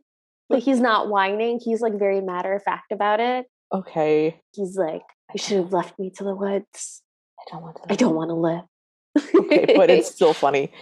We then cut to hard silence. And then he's dreaming about Tam and she's taking care of him. And it's just this montage of him getting better. At one point, the prince goes, oh, I want to die. And the village lady goes, fine, go ahead and die and take your bad karma with you. Do you know how hard it was to drag you back here? Ugh, young men these days, a little hardship and they all want to die. I love her. I love her. She's my favorite. I love her. And then we see the night sky and we see some stars that are not quite aligned. And there's a fire burning. And there's a woman's voiceover that says the important thing here isn't who you are or what you've done. It's what you'll do to right those wrongs. And I guess it's the village lady's voiceover. But then the prince is like climbing a mountain. And this is the montage that I'm more sure happens entirely in his head. Yes, this is his battle of, do I want to even try to live or do I just give myself to death? Which the metaphor for it is him reaching the peak of a mountain. Yes. And he's climbing up sort of the blue flowers that were the flowers that grew from the tree that was the knife that was the bird that was Tam. Oh, I like that. That has a nice like rhythm to it. Thank you. So during this montage, we do get a voiceover from the king saying, before she died, your mother left me a gift filled with courage, kindness, whatever. Love, steadfastness. The universe restores balance, and one day this gift will protect me and the nation from danger. And that gift is you. And my notes go, you got me in my feels. I clutched my heart and went, oh. Guys, it's so corny and it's so melodramatic, but it hits you. You think it's going to be like a weapon or something, but instead it's like a dad just that loves his son. Although I'll have to point out that he did not, in fact, protect his father because his new wife killed him. Anyways, so the prince is just posing very dramatically on this dark night of the soul rock mountain thing. And the king's voiceover says, realize your mission. And then the village lady is saying, don't die. And then he's remembering Tam saying, my greatest happiness is to be with you. And we get a bunch of flashbacks of Tranbang and of the battle and his realization of like, oh, my pride has led to the deaths of thousands of men. And we get a big dramatic soul scream on this rock. The light dawns around him as the sun rises. And then the sunshine kind of shines very specifically on a kingdom in the distance. And did he not like know where he lived in proportion to where he was? I think that was his dream journey hallucination that ended with, you have a duty to your people. This is what you're working towards. This is what your father left you. This is what's important. Behold your kingdom. Okay. Well, anyway, he like stands up again and takes a dramatic pose and he like clenches his fists and we spin around him a whole bunch on the mountaintop and then we fade to white and he opens his eyes in the house. And then we go to the evil tower. Mm-hmm. So I guess he's decided he's going to live. So my notes just go, cackling. Jar of souls is tornado of sparkly souls. They have all 49. Now we're just waiting for the constellation. Once I eat the amulet, my outer form will become my permanent form forever. Yeah. No, those are the words that I have also. There's a jar that has a vortex of souls coming out of it. And the evil magistrate is surrounded by this tornado of souls. They form like a column around him and then they kind of fade out into the sky, ceiling, crystal, something. Who knows? And then, he announces that with this, we have all 49 souls now. And I was like, oh, okay, I guess we did make it. Yeah, he's got to eat the amulet. And what that will do is make his outer form permanent. So what I think is going to happen at this point is that he'll get tricked into eating it when he's in his monster form, and then he won't be human, because as we've established, his goal is to be in human form. And I assume that he'll just be immortal. I assume that he doesn't want to go from being an immortal monster to just being a dude. But maybe he does, who knows? So one thing that we've neglected to mention is that every time we've seen the evil magistrate guy, he's been looking like a little rougher each time. Mm-hmm. And his skin is like starting to look kind of wilty. and he looks like very crackly and tired and dark around the eyes. And basically, he's looking more and more zombified. Mm-hmm. Presumably, he's wearing some sort of person suit. I'm very curious about the mechanics of how he has acquired the person shape on top of his other shape. It does not appear to be a magical construct. It looks like it's a physical thing that's deteriorating. Mm-hmm. Also, what's his deal? Like, what is he? Why does he want to be a person? He's a big monster guy, you guys. I don't know how to break this to you. He's like the scorpion monster guy. He's the big scorpion monster, yeah. We will describe him in painful detail later. We're putting it off as long as we can. Yeah, he calls it his outer skin. Like, I didn't know there were monsters in this universe. Like, where did he come from, and why does he want to be king of one specific kingdom? I have no idea. We're going to talk about that in the Ever After Party, so join us That's as fair. we spin monster history theories. So the lackey guy congratulates the evil magistrate, and he tells him that the coronation is planned as requested. The magistrate is like, now I only need the prince taken care of, and my plan will be complete. At this point, we start to see that Tranbang is like walking into this chamber, but he's still in the hallway around the corner, not quite in there. And right as we see him, the lackey goes, "And what of Tranbang?" And I'm like, "Oh, what of him? Do you not know that he killed the prince yet? Like, what's going on? You guys should think he killed the prince." But the lackey continues and he goes, "Do you intend to keep an enemy so close to you? What would he think if he knew you gave the order that caused the king to kill his family?" We had to pause the movie and repeat a couple of times. If you are feeling very surprised and you are thinking to yourself, wow, Liv and Talon did a really bad job that they haven't mentioned this before. I didn't even know that he had a family that died. Did we know that like a king ordered that? Why haven't you said anything? We didn't know either. This is the first we've heard of him like having a family that died. My theory is that the really quick montage of evil cackling stuff that happened earlier, one of it is a bunch of blood splatters.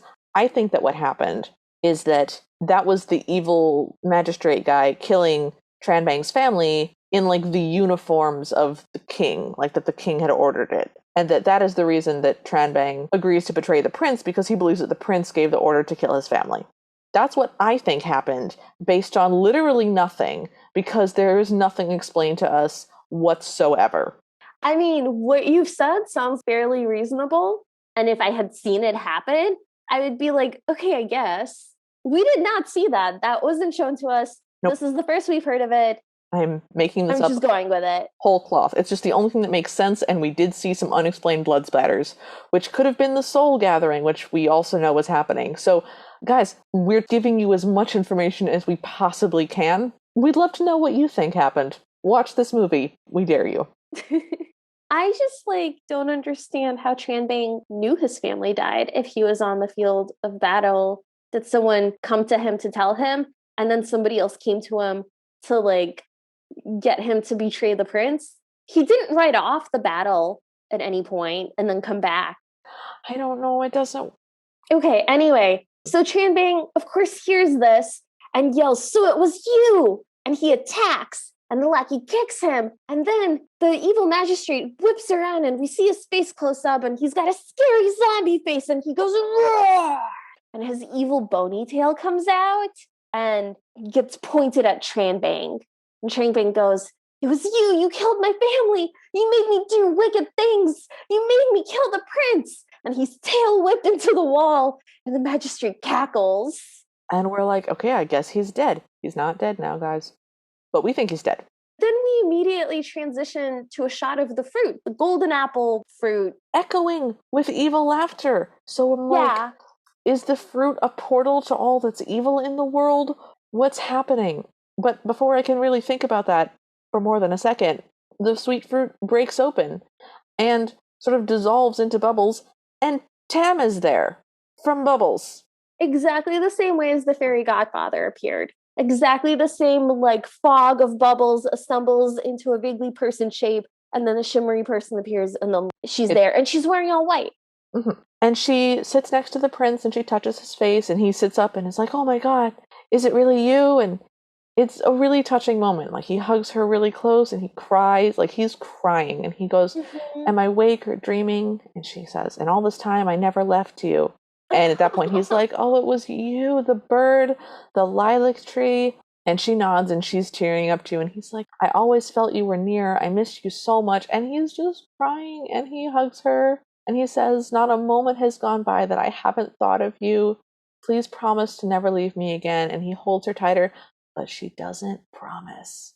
No, she's crying like silently and clutching him. It's And she just, says 0 words. oh, it was so many feelings, you guys.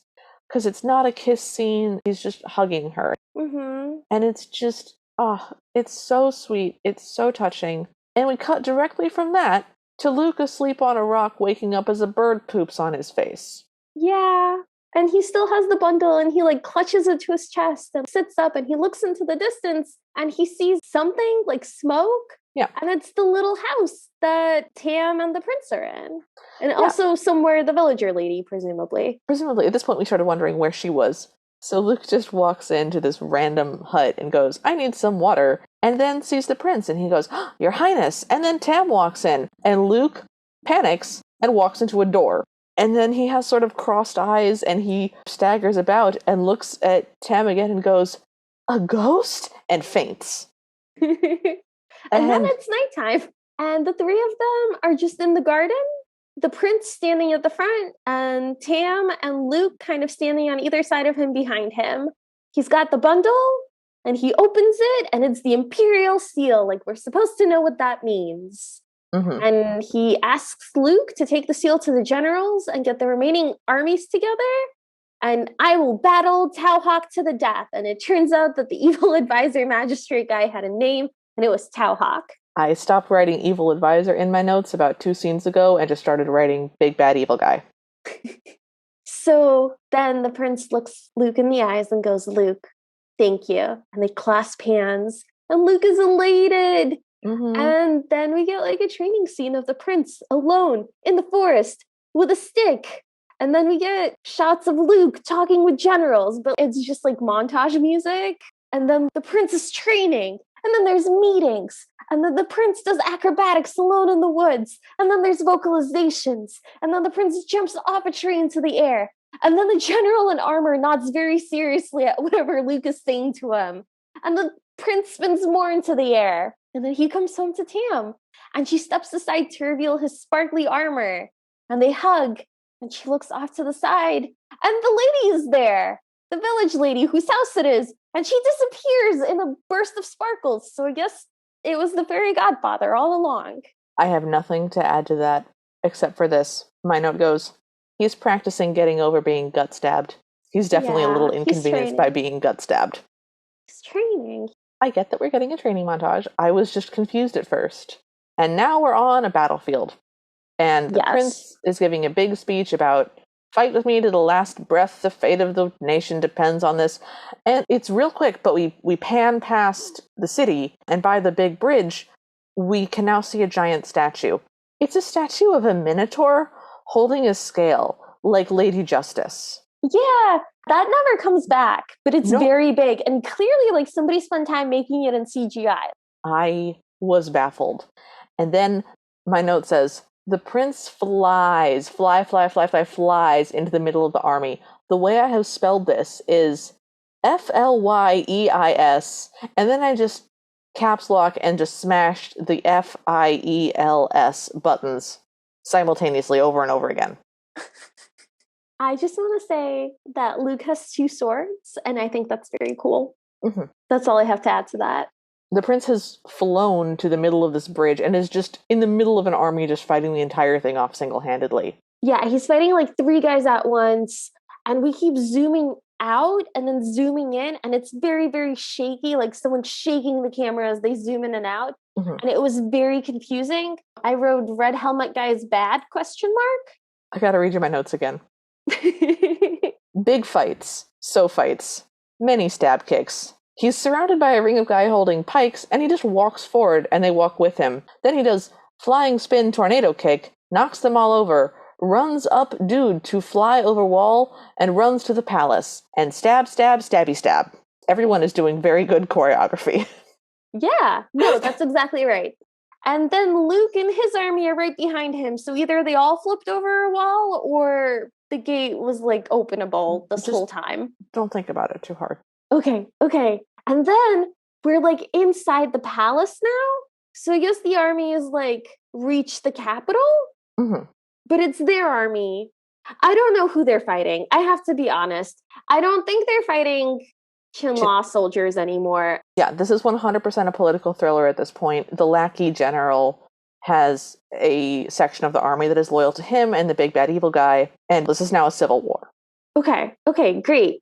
So they're inside the palace, and the lackey guy randomly kills a guy in a blue robe, and I was so worried that it was the announcer guy. Me too. It was not the announcer guy.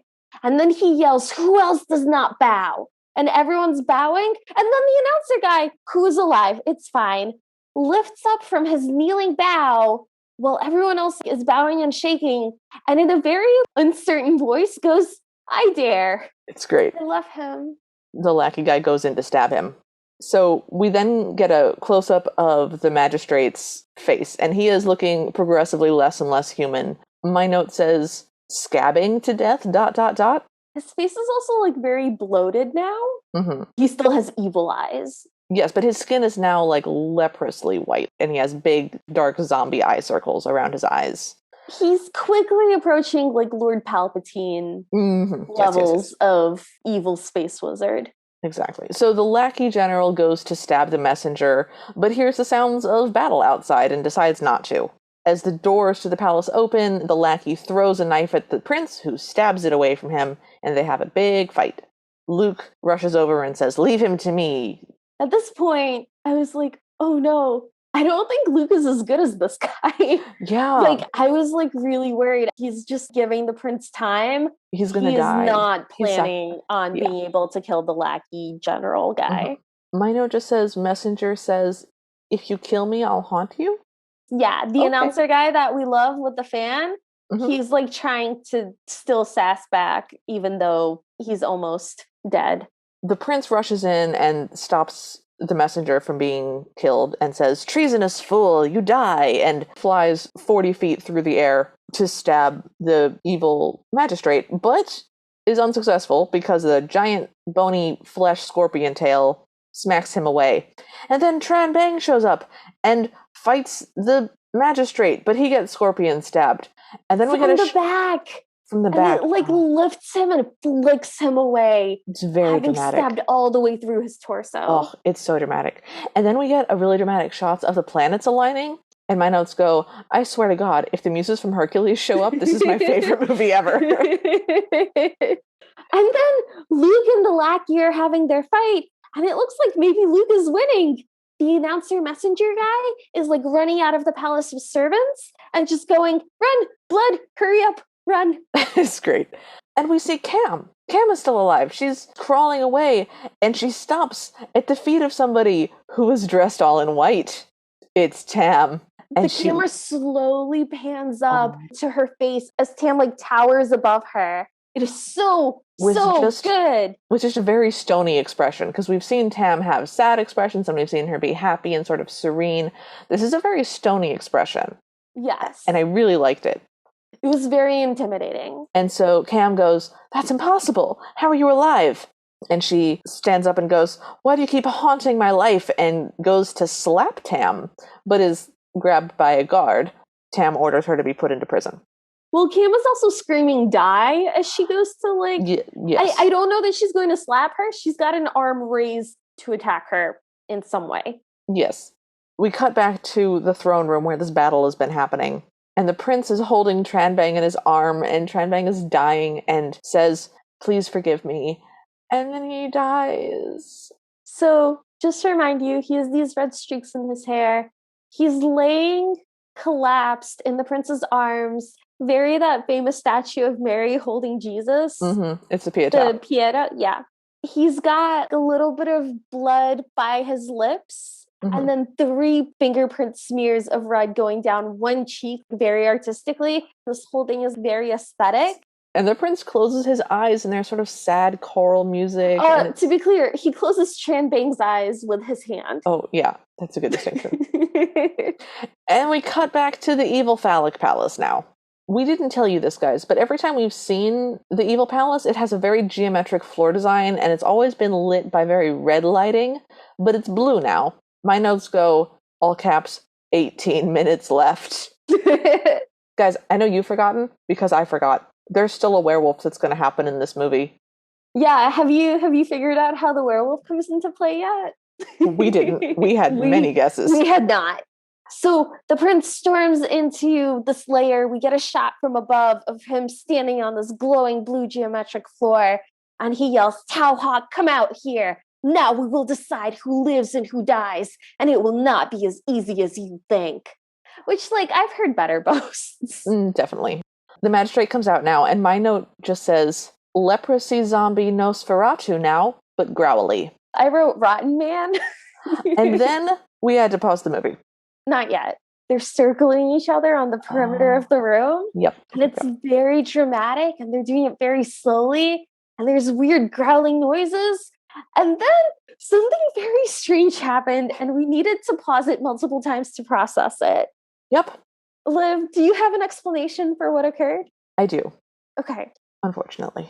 So, the magistrate leaps for the prince, and as he does so, his skin explodes away from him, around him, like powder. Have you ever seen those color fun runs where they throw color bombs at people and there's like a poof of colorful powder around them? It's that, but it's his flesh. And he lands... also the red of his robe, I believe. Yes. I was sort of judging the IMDb reviewer for coming up with nothing better than scorpion thingy, but what my note says is naked scorpion alien thing. So I have in all caps, it's a fleshy scorpion cricket monster, very sinewy and terrible. It is. It's got slimy skin. It only has 2 legs. It's running on all 4s. No, it's not. Its arms were like human arms. He was using them when he leaped off of things. Okay. The point is that his legs have an extra joint in them now. They're very big and they're bent like frog legs or cricket legs, and they're very muscular, and so his center of gravity is very different. He has hair. Like white, stringy, very thin. He also has spikes, and his skin has like giant round white pustules under it. Yeah, and there's a lot of drooling. And the face is no longer even remotely human. It still has like 2 eyes and a mouth and stuff, but that's as close as you get. It's kind of like a spidery face. It does have very spider vibes. It's like a flesh spider cricket scorpion. You know. From hell. Yeah. I didn't like looking at it. It's also like not amazing CGI. Mm-hmm. And it just felt very gratuitous to me in a way that I suddenly wasn't enjoying quite as much as I was enjoying before. Yeah. There were some really immersive, slimy sound effects. And sound effects really sold how gross this thing was. A lot of wet snarling noises. So the prince manages to get onto his back and stabs him a bunch, but it doesn't do any good.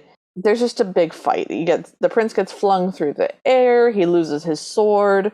The scorpion thing kneels on his chest or something. That's when we get a close-up of his face. Which and they have a lot of caps lock with no, ew, it's slimy. But then the scorpion monster guy rears back right as he's like leaning towards the prince. And it's because Tam is on his back and stabbing him with a sword. And it throws Tam off and she lands on a chain attached to the magic evil crystal. My notes go, "You guys forgot about the magic crystal, didn't you? Don't lie." At this point, she yells, "Your Highness, the amulet!" And I was like, oh, right, there's an amulet too. Lightning starts to come down the bigger chain that's holding this massive crystal. My notes go, 16 minutes left. There's supposed to be a werewolf at some point. And I guess the crystal is charged and it shoots energy into the amulet. And the prince flies through the air and grabs Tam just as she grabs the amulet from where it's hanging. Suspended from the ceiling of this evil tower. And this massive scorpion monster lands on the chandelier and it drops. The prince rolls himself and Tam out of the way. And then Tam, who has never heard of this amulet before, tells the prince, make sure he doesn't eat it. The prince says, if this is my fate, let me face it. And then he eats the amulet. He literally just puts it in his mouth. And Tam goes, no, don't swallow it. It'll turn you into a monster. Okay, that's not...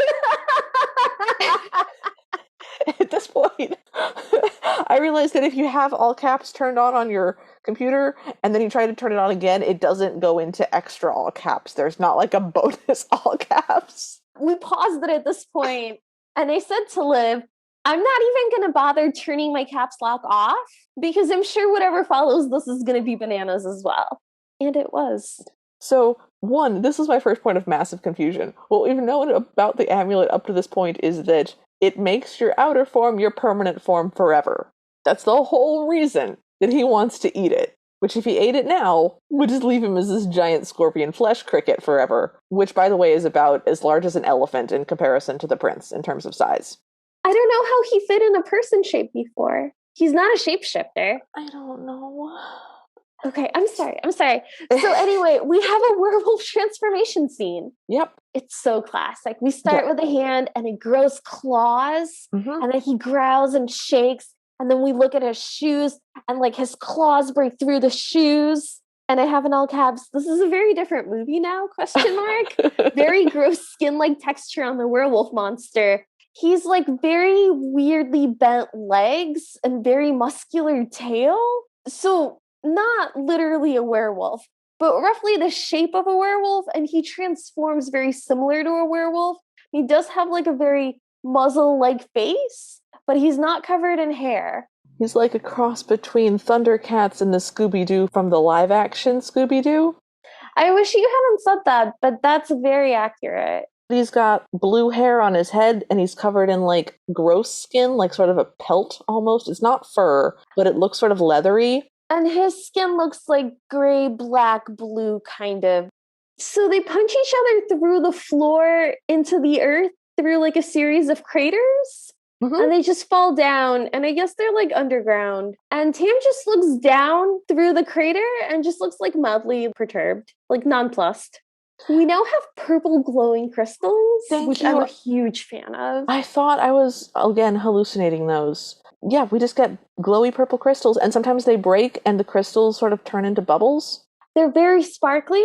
At one point, the prince monster grabs one of the purple crystals and, like, slams it across the magistrate monster's face, and it was like, yes, more crystal fight scenes.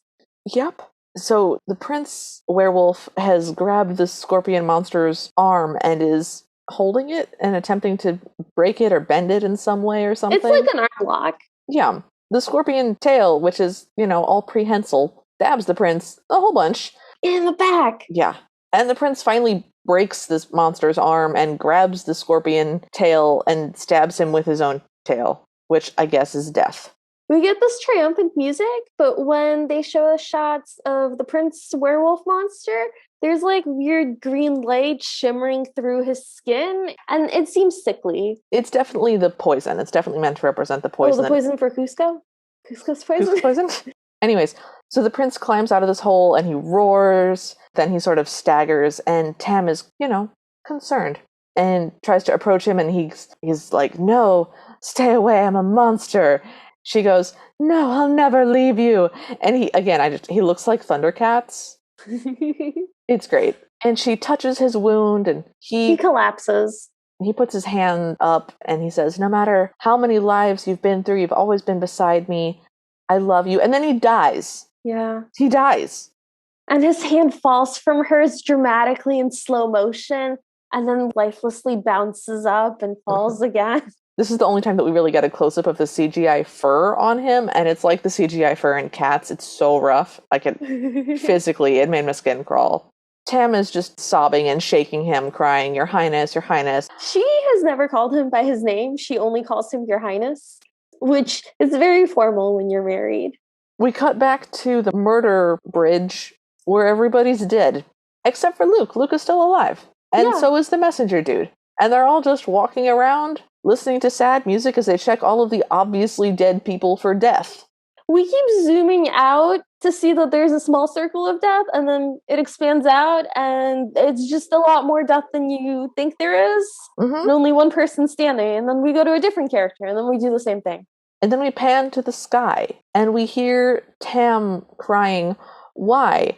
I did everything I could to protect the one I love. Why can't I be with him now at the end of his journey? Why did you treat me like that?" And then we cut to a constellation, and we hear Tam talking again, but much calmer. And she goes, "Please allow me to return to him." And the old lady is there. The fat old lady. Okay. We see that the stars are not aligned yet. That's what it's showing us. Oh. So we've gone back in time, and it's Okay. visually being signaled to us that this is before we were in alignment. I never noticed the stars moving. I had no idea why we were looking at the stars, and I did not notice any difference in them. Well, That listen, was Liv, all lost on me. in 18 years precisely, the planets will No, align. no. Oh God. Okay, so I guess we're back in time. Yeah, so we see the villager lady. So presumably it's the fairy godfather in villager lady disguise. I And guess. Tam speaking to her is like a glowing ghost version of Tam. So she says, please allow me to return to him. And the villager lady, fairy godfather person goes, the rules of heaven do not allow it. And she says, I'm prepared to sacrifice everything. Are you prepared to sacrifice all your next lives? You will never reincarnate. Tam looks over at the prince, who's like a human prince, laying bandaged up with his eyes still closed from before when he was healing. And she goes, it's worth it. Please, Godfather. And then she cries, and we see a flash of white. And now we're back in the present with Tam crying in the evil tower. And our realities have aligned again, with the universal thread being Tam was crying. Yes. My notes go 9 more minutes. And then Tam is saying, I don't believe in miracles. Okay, so this is the worst thing a Cinderella can say within the universe of a Cinderella. Not from my point of view as a viewer, but I mean in universe, that's the most, no, you must never say that. Because that's her whole entire thing, like that she has a dream and that she believes and she's positive. And she literally has Fae assistance. She's literally turning away from God. But she's crying, and I think this is supposed to be a tear, but I have a shiny something drops from somewhere and lands on the prince's body. It's her tear, but it starts glowing purple from inside of itself, and then it drops onto our monster prince corpse. He starts glowing red and then hot pink, and then he floats up with his legs and arms kind of slumped. It's the Beast transformation from Beauty and the Beast. Yes, it is. It's 100% that, but with screaming and purple and blue lightning from the inside. Oh, yeah. They're screaming the entire time. My notes say, oh, this looks like really painful. Oh, but Tam is smiling, so I guess it's okay, ? Yeah, Tam is grinning, and then the prince's body gets lowered back down as the Silver Surfer. Yes, he's just a bald human outline, just shiny silver, and then it's the prince with his long hair. And we only see like his torso, but he appears to be naked. I guess. My note just says, pink glowy thing. Thank you for always being beside me. Okay, no, I got this. We have darkness. And then next, we have like this gate that has a very thin crack between two dark doors, and light is shining through it. And we have these hands blocking out the light. It's the prince and Tam, and their hands are reaching for each other. He says, thank you for always being beside me. And she tells him, my greatest happiness is to be with you. And the doors open, it's like gates or something. And it's this very regal procession that they're doing. He's dressed in this beautiful orange, and she's dressed in this beautiful red. And the announcer guy is in the crowd, and also Luke is there. Yeah, not dead. It was great. And then there's an announcement, but I don't think it's being made by the announcer guy. It's not being made by the announcer. It is being made by whoever's running the coronation, because this is the prince's coronation to be emperor. So we're getting this, like, by the order of heaven, he drove back the Chinla aggressors and is made emperor. It's just a fancy coronation speech. And then we're panning back through this courtyard full of people. And again, it's just hugely opulent, just so amazing. And we get an ending voiceover that says, by the light of love, sacrifice, and courage, Hugh Long, the prince, and Tam drove back the darkness of greed and wickedness, and they found a miracle at the end of their journey. It was happiness and a peace that will forever attend this land. Spoiler alert, Vietnam will not always be peaceful. Oh. Sorry. So then the screen goes black, and the credits begin, and then they stop, and we get a bonus scene with the stepmother.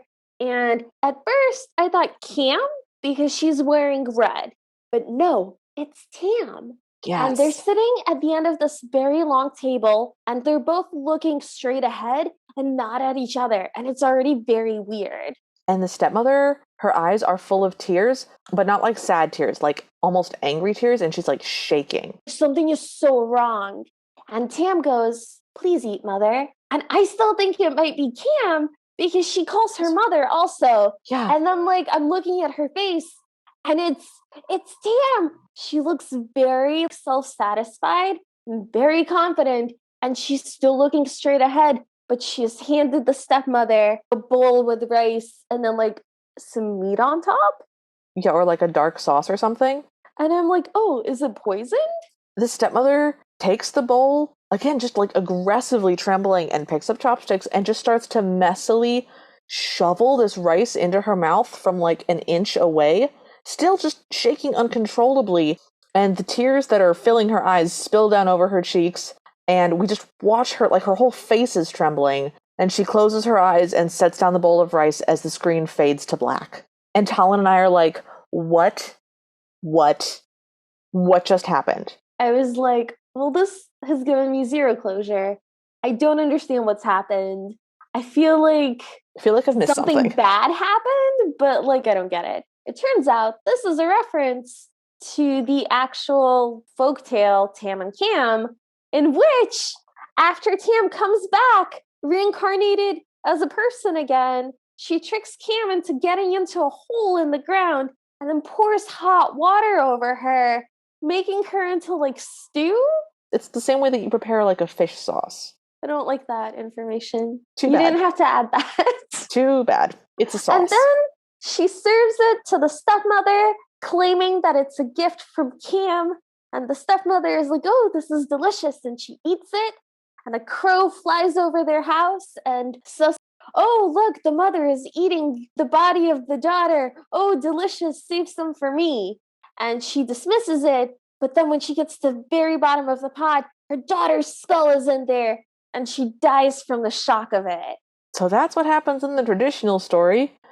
And that's what we just watched. Wow! I don't have any words. I am completely floored. I have forgotten 100% of the movie that we just watched and spent 2 hours talking about. I literally made Liv play the scene again after we figured out that it was in fact Tam. Because we both thought it was Cam. She was wearing sort of a head roll like Cam wears, and she was wearing red like Cam wears, and she calls the stepmother mother like Cam does, but also like Tam does, but we hate that, so we conveniently forgot that that's the thing that happens. And Tam has always been very sweet and very like forgiving and love and kindness and light. So we were not expecting a murder in our Cinderella. This is the most brutal comeuppance we have ever seen. Can we just call this like the murder Cinderella? There's the cannibalism Cinderella. Oh god. All right, we are now done with this movie. This movie has ended. Somehow. I'm never going to be okay again. I would watch any sequel they made to this. I have news for you. There is something called the Chinese Odyssey Part 2 that we're going to be watching. That's another like 2-hour super intense Chinese film that appears to also be Cinderella. Excellent. I'm assuming it's going to be this again. I have no problem. I'm super excited. Yeah, I'm into it.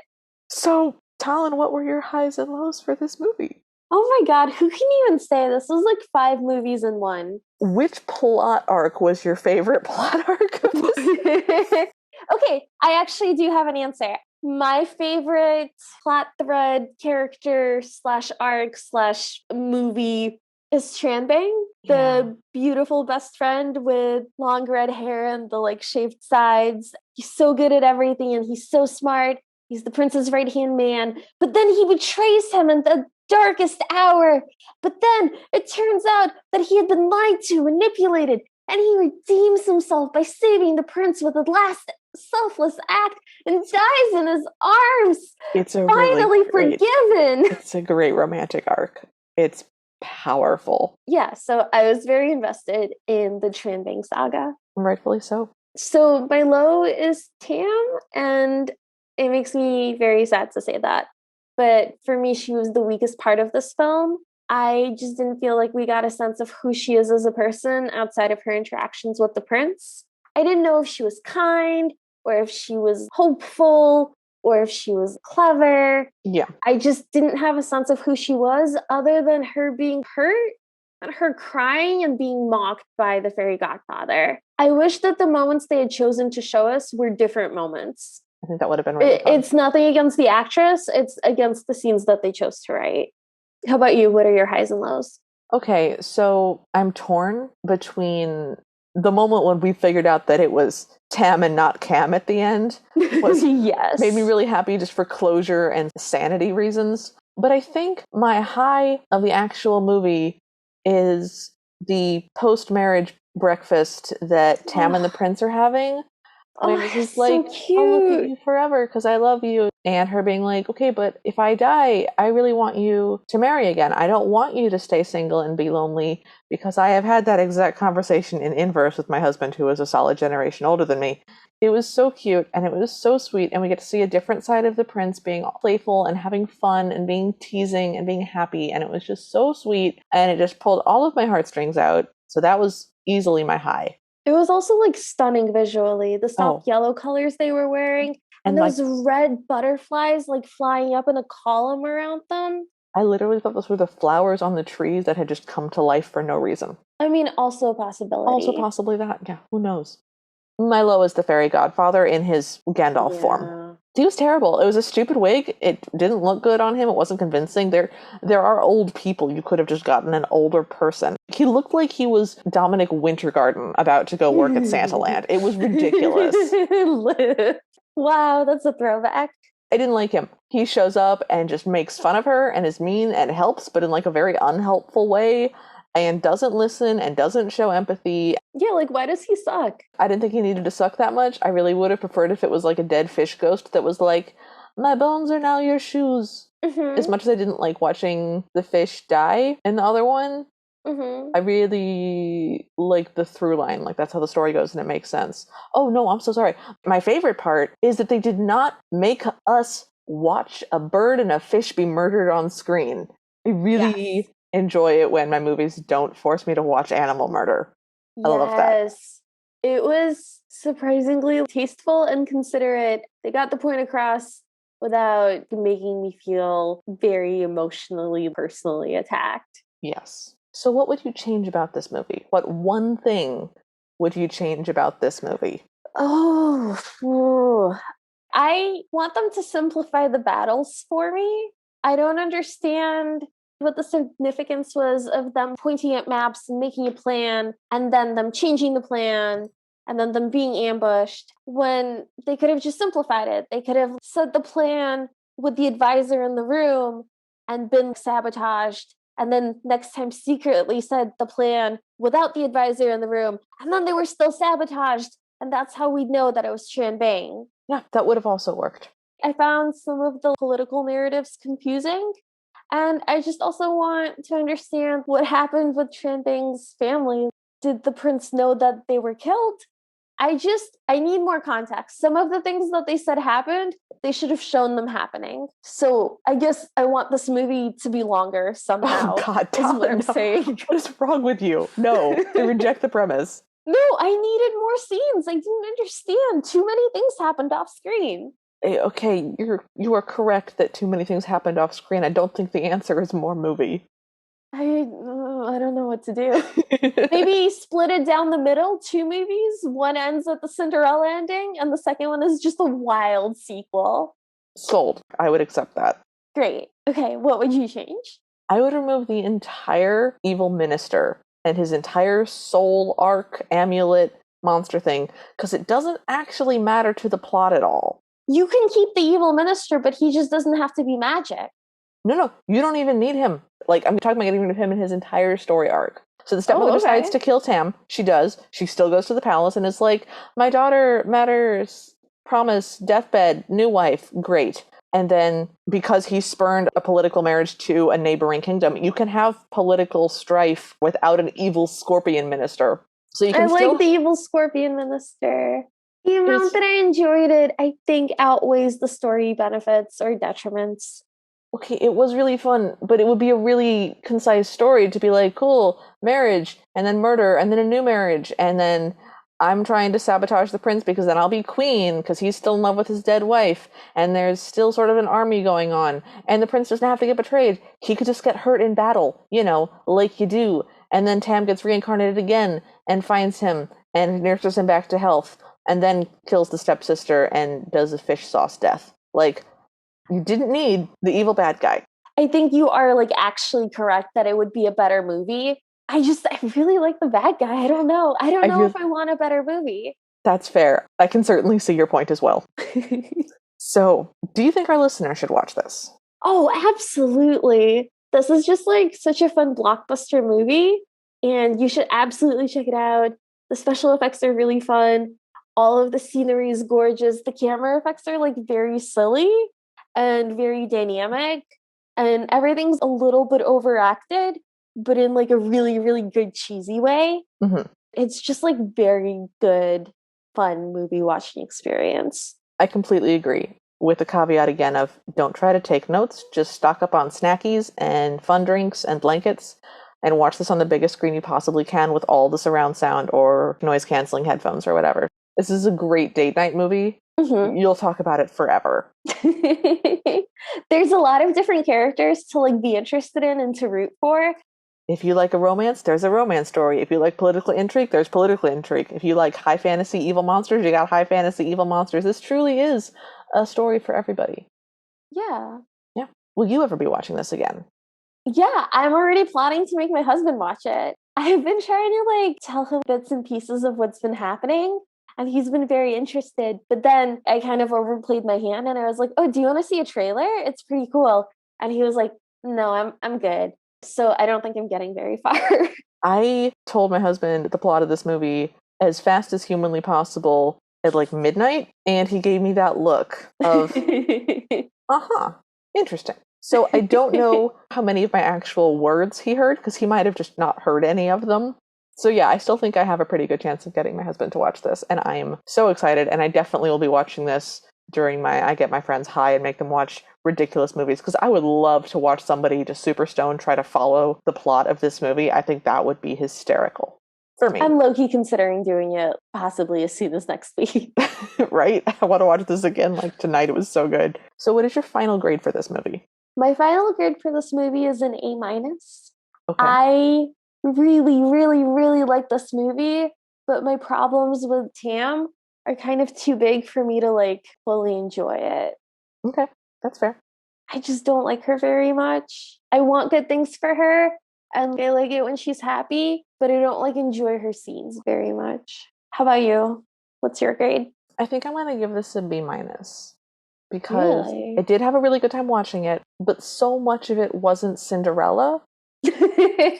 So much of it wasn't even the Vietnamese Cinderella. And like, I had a really good time, but again, I had the same problems that you did with Tam. I didn't like the fairy godfather at all. We never saw anything happen with the fish. We got a whole bunch of references to a story that we weren't shown, and then a whole bunch of very important scenes in our movie just told to us that happened off screen. So I loved the opulence. I loved the chemistry between the two. I loved the romantic eye contact. Oh my gosh, he was the most romantic prince we've ever seen. He was so good. I loved this movie. For the purposes of a Cinderella podcast, I'm giving it a B-. Okay. I loved watching it. I want to watch it again. But a Cinderella, it was not. I sure know a Cinderella when I see one. You are no Cinderella. Anyways. Well, it's almost midnight. So thanks for joining us. If you like this episode, please leave us a rating or a review. We'd love to hear from you. So follow us at CinderPod on Twitter and Instagram, like our Facebook page, or email us at thecinderellapodcast@gmail.com. If you want bibbity bobbity bonus episodes, or to hear us discuss the sweet Cinderella, but with more adult questions, language, and beverages, join us in the Ever After Party at patreon.com/CinderPod. Our intro music is Bad Ideas by Kevin MacLeod. You can find him at incompetech.com. So, Liv, what are we watching next week? We are watching something called The Good Shepherdess and the Evil Princess. What? This is Georges Méliès's second attempt at Cinderella. So going back to Georges Méliès. Apparently this one is less coherent than the first one. Oh. Whatever that might mean. However, it is 14 whole minutes long, so it has more than twice the time to be less cohesive. I'm excited. I can't wait. It's going to be great. Well, until then, we hope you have a happily ever after.